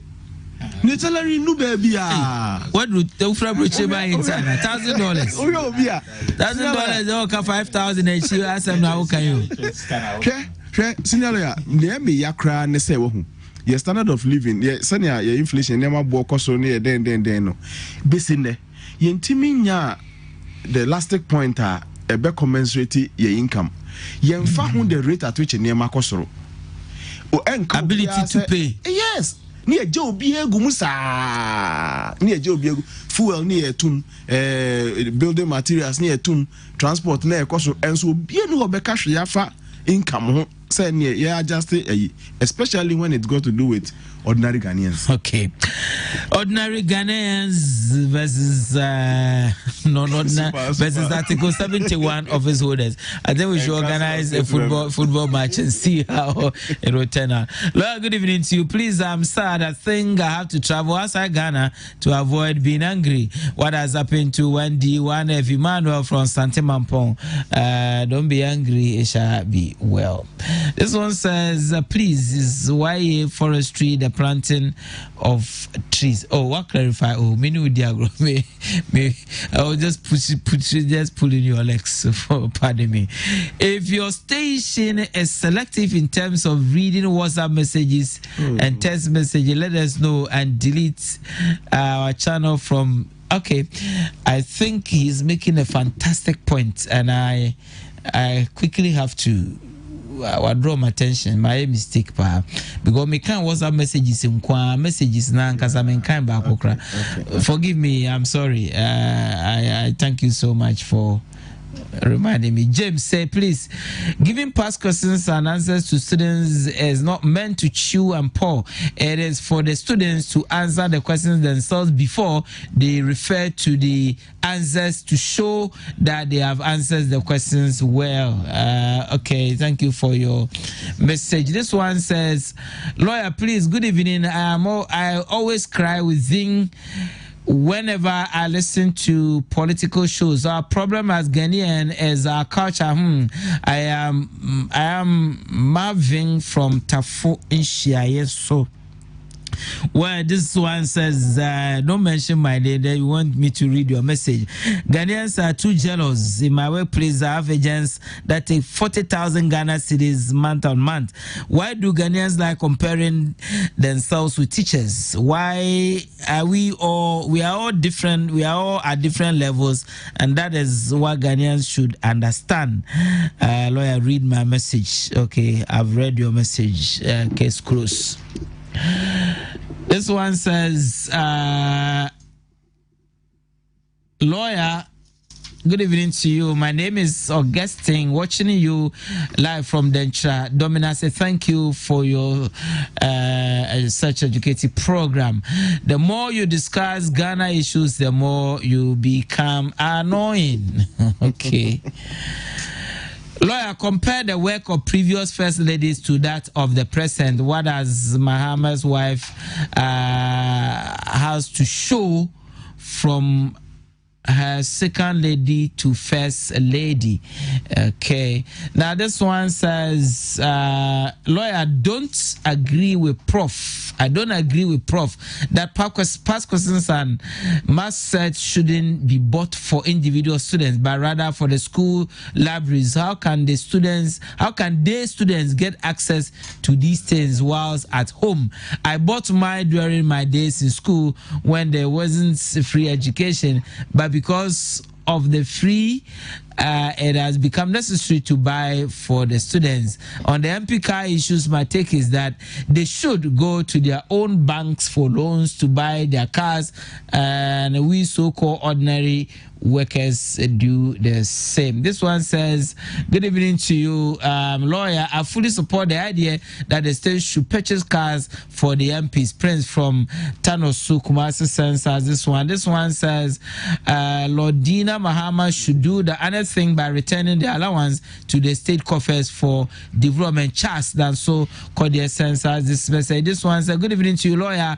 Question is, when a woman becomes a president, are we going to pay her husband too? Why not? So, Now this one says, "Hi lawyer, help me. Let my message read. Education Minister Honorable Osei Adichie is teachers upgrading arrears pack and dumped in front of GS headquarters in Accra since 2017. Whilst guys outside the ring is better than the guys in the field. I am strong MPP member. They should give us a break. Teachers' neck is in the verge of breaking. Jasi of MTI Kumasi is not happy at all. Okay, this one says Buzia's wife is first lady. Akufo-Addo father is not president. And then Buzia's wife is first lady. Akufo-Addo father is not president. Well, I'm trying to get it. President Was not president. He was the prime minister. Okay, I don't know the context, but he was. Hi, good evening to you, lawyer. Why are lawyers afraid of throwing away the constitution? Even when it is bad, they still defend it. Or is it because you lawyers are afraid of starting all over by studying the constitution afresh? Hey, lawyers, don't tell me you are becoming lazy. Mickey Pankron Westies. Well, Mickey, the constitution, kasa kase. Sa or no constitution we no e was say or Ghana ni bia so dey say baba ne ho ban say impo so be make attempts to overthrow that constitution or every right, even if you have to kill the person to protect and defend the constitution. So what we are saying is it's a living document. From time to time I will say amending, but to throw away the constitution means that you have thrown away the Fourth Republic. That's the point we are making. As for lawyers said they be amending laws, we go back and learn books na kasi no one you can use no constitution here I can read it back, but if we can't throw away the constitution. Good evening to you, lawyer. My greetings to Dr. George Chenebua. We are proud of him from Collins and Ponsa Sankare. Hi, Jay Ghanaian must keep quiet and look Nanado by Kasim Kumawu Zongo. Okay, lawyer, I just like the submission of your panelists. Always invite such persons rather than the politicians. J.O. Brefo, okay, Kumawu Boduma says as this message. This one says, lawyer, good evening to you. The newly PMs deserve the cars rather than the old ones because they have some already. Ken Loma from German. I think this is a very fantastic point. Me, I have supported that point. Say, new ones no dear. Binum cars use in fact and yet deserving of MP. Yeah, expecting post or back to constituency to come and work. Let's get them cars, but old ones no mercy for them. If but the new ones we have to get cars for them. Please, lawyer, the total of their salaries backdated can build a complete boarding school facility from scratch. They should continue with their allowance. Ghana is broke. Nana Avo from Takoradi. It says, lawyer, if the politician says they are serving the country, so they take loan and we pay the interest and 60% of the loan, who do we, the ordinary Ghanaian teacher, nurses, and other workers serve? Is our service not in the interest of the nation, teacher? I mean, some want to know. So it's Article 71, recommendation of office for wives of President and Vice President Amadou Baba from Banda Sabiye. I'm sure that one too is correct. Lawyer, it's painful to hear that one you voted for squash all money which belongs to you. They are enriching themselves at our expense. Greedy people. Albert Okoro sends us this. Hey, it's in the more word of politicians. Wow, as the ambulance service. Okay. Well, please, if you can send, I don't know. I'm trying to make a sense of your message, but I'm trying, but it's very difficult. Mr. Makinka messages to be my idea. Niakano. A dozen times so I got 5 minutes. I have to go back to my panel for our final submission. Please forgive me. Next week I will endeavor to, but we can't 1 hour credit to be fan canning. Some fan chain. Good evening to you. So our cocoa buyers are not paying farmers regularly from Abdallah. Okay, Kuma. Now I'm sorry I can't read any more messages. Let me come back. Mr. I said this time around from Dr. Smart Sapon. I can give you Maria Kassan. We have 4 minutes. Let's then this let me commend you for the new research research there one here. Sinalo ya medo ase edin edaso no employability labor market entry requirements in Ghana, analysis of advertised job vacancies from January to December 2019. Mefasa kwenye so achia medjuma efo ewo Institute of Research, Innovations and Development, IRED. I work Kumasi Technical University.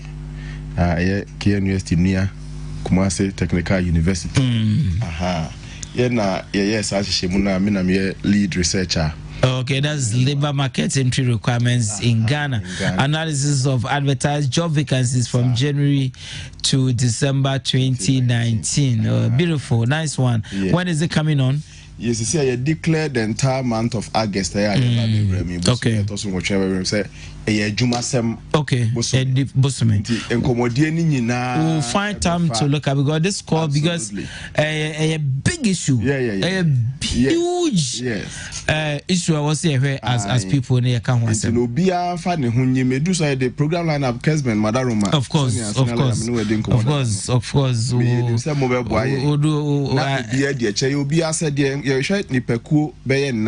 Central government are buying. Okay, education and training institutions, formal or informal training institutions will be a captains of industries, and the prospective job seeker himself. Man, so men code details. We'll find time to go more into it. Dr. Chineboy, for your final words this evening. I mean, the American and say, "Mine a team no, the echo swinging a problem. I create a my obi asema obeka ana adwumadie bi obedi bia ne gina ade a ohwehwe free aban ana politicians bi ho ye nka no kore enkyere politicians because isuro se biom na se kana adwuma bi a ye pekora no ohun odin a obema ye mfa nti e magana for na kan ya hye yentimi nkasa e problem a ya create a so obi wa ban mu asema obeka different from so obetena opposition na oni abayamu nso na so bato na ana obe vote na ekwan obefa so na obekasa a different from owini power on read message obabayamu a ofre na onfa obeye minister na ope omoye me obi a mehu obeye minister say ofre na onfa o sending message na blue tick. Okay. Sane ma we nyina nipa hu yet edru se yeto aba ye beto aba ma no. Okay. Ya problem ayan na ye create it. Yen sisam free sane ma no ho. E be boa ma politicians are more responsive to our plight. But I say Dr. Chinebua and Prof will have the final say. Prof. You come back to Constitutional Review Commission. Okay. I will make a recommendation there should be independent emolument committee. Young Kone implement it. Okay. Tosumi so MPs in the cast na yetono.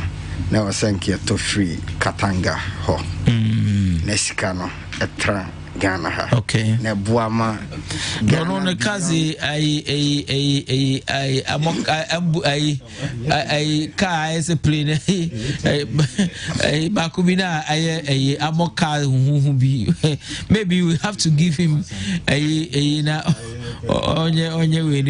onye be mine because I Toyota pickups are a pa who say a buying agencies or matopi ebia so Land Cruisers in Subia and Prados Nanka near break pass here drink Ghana na thank you share MPs na ba foforo omo de o se to bi mom na old ones de na anyway no na kai boa anyway MP dia me da se prof me so me da mo se enyumbre.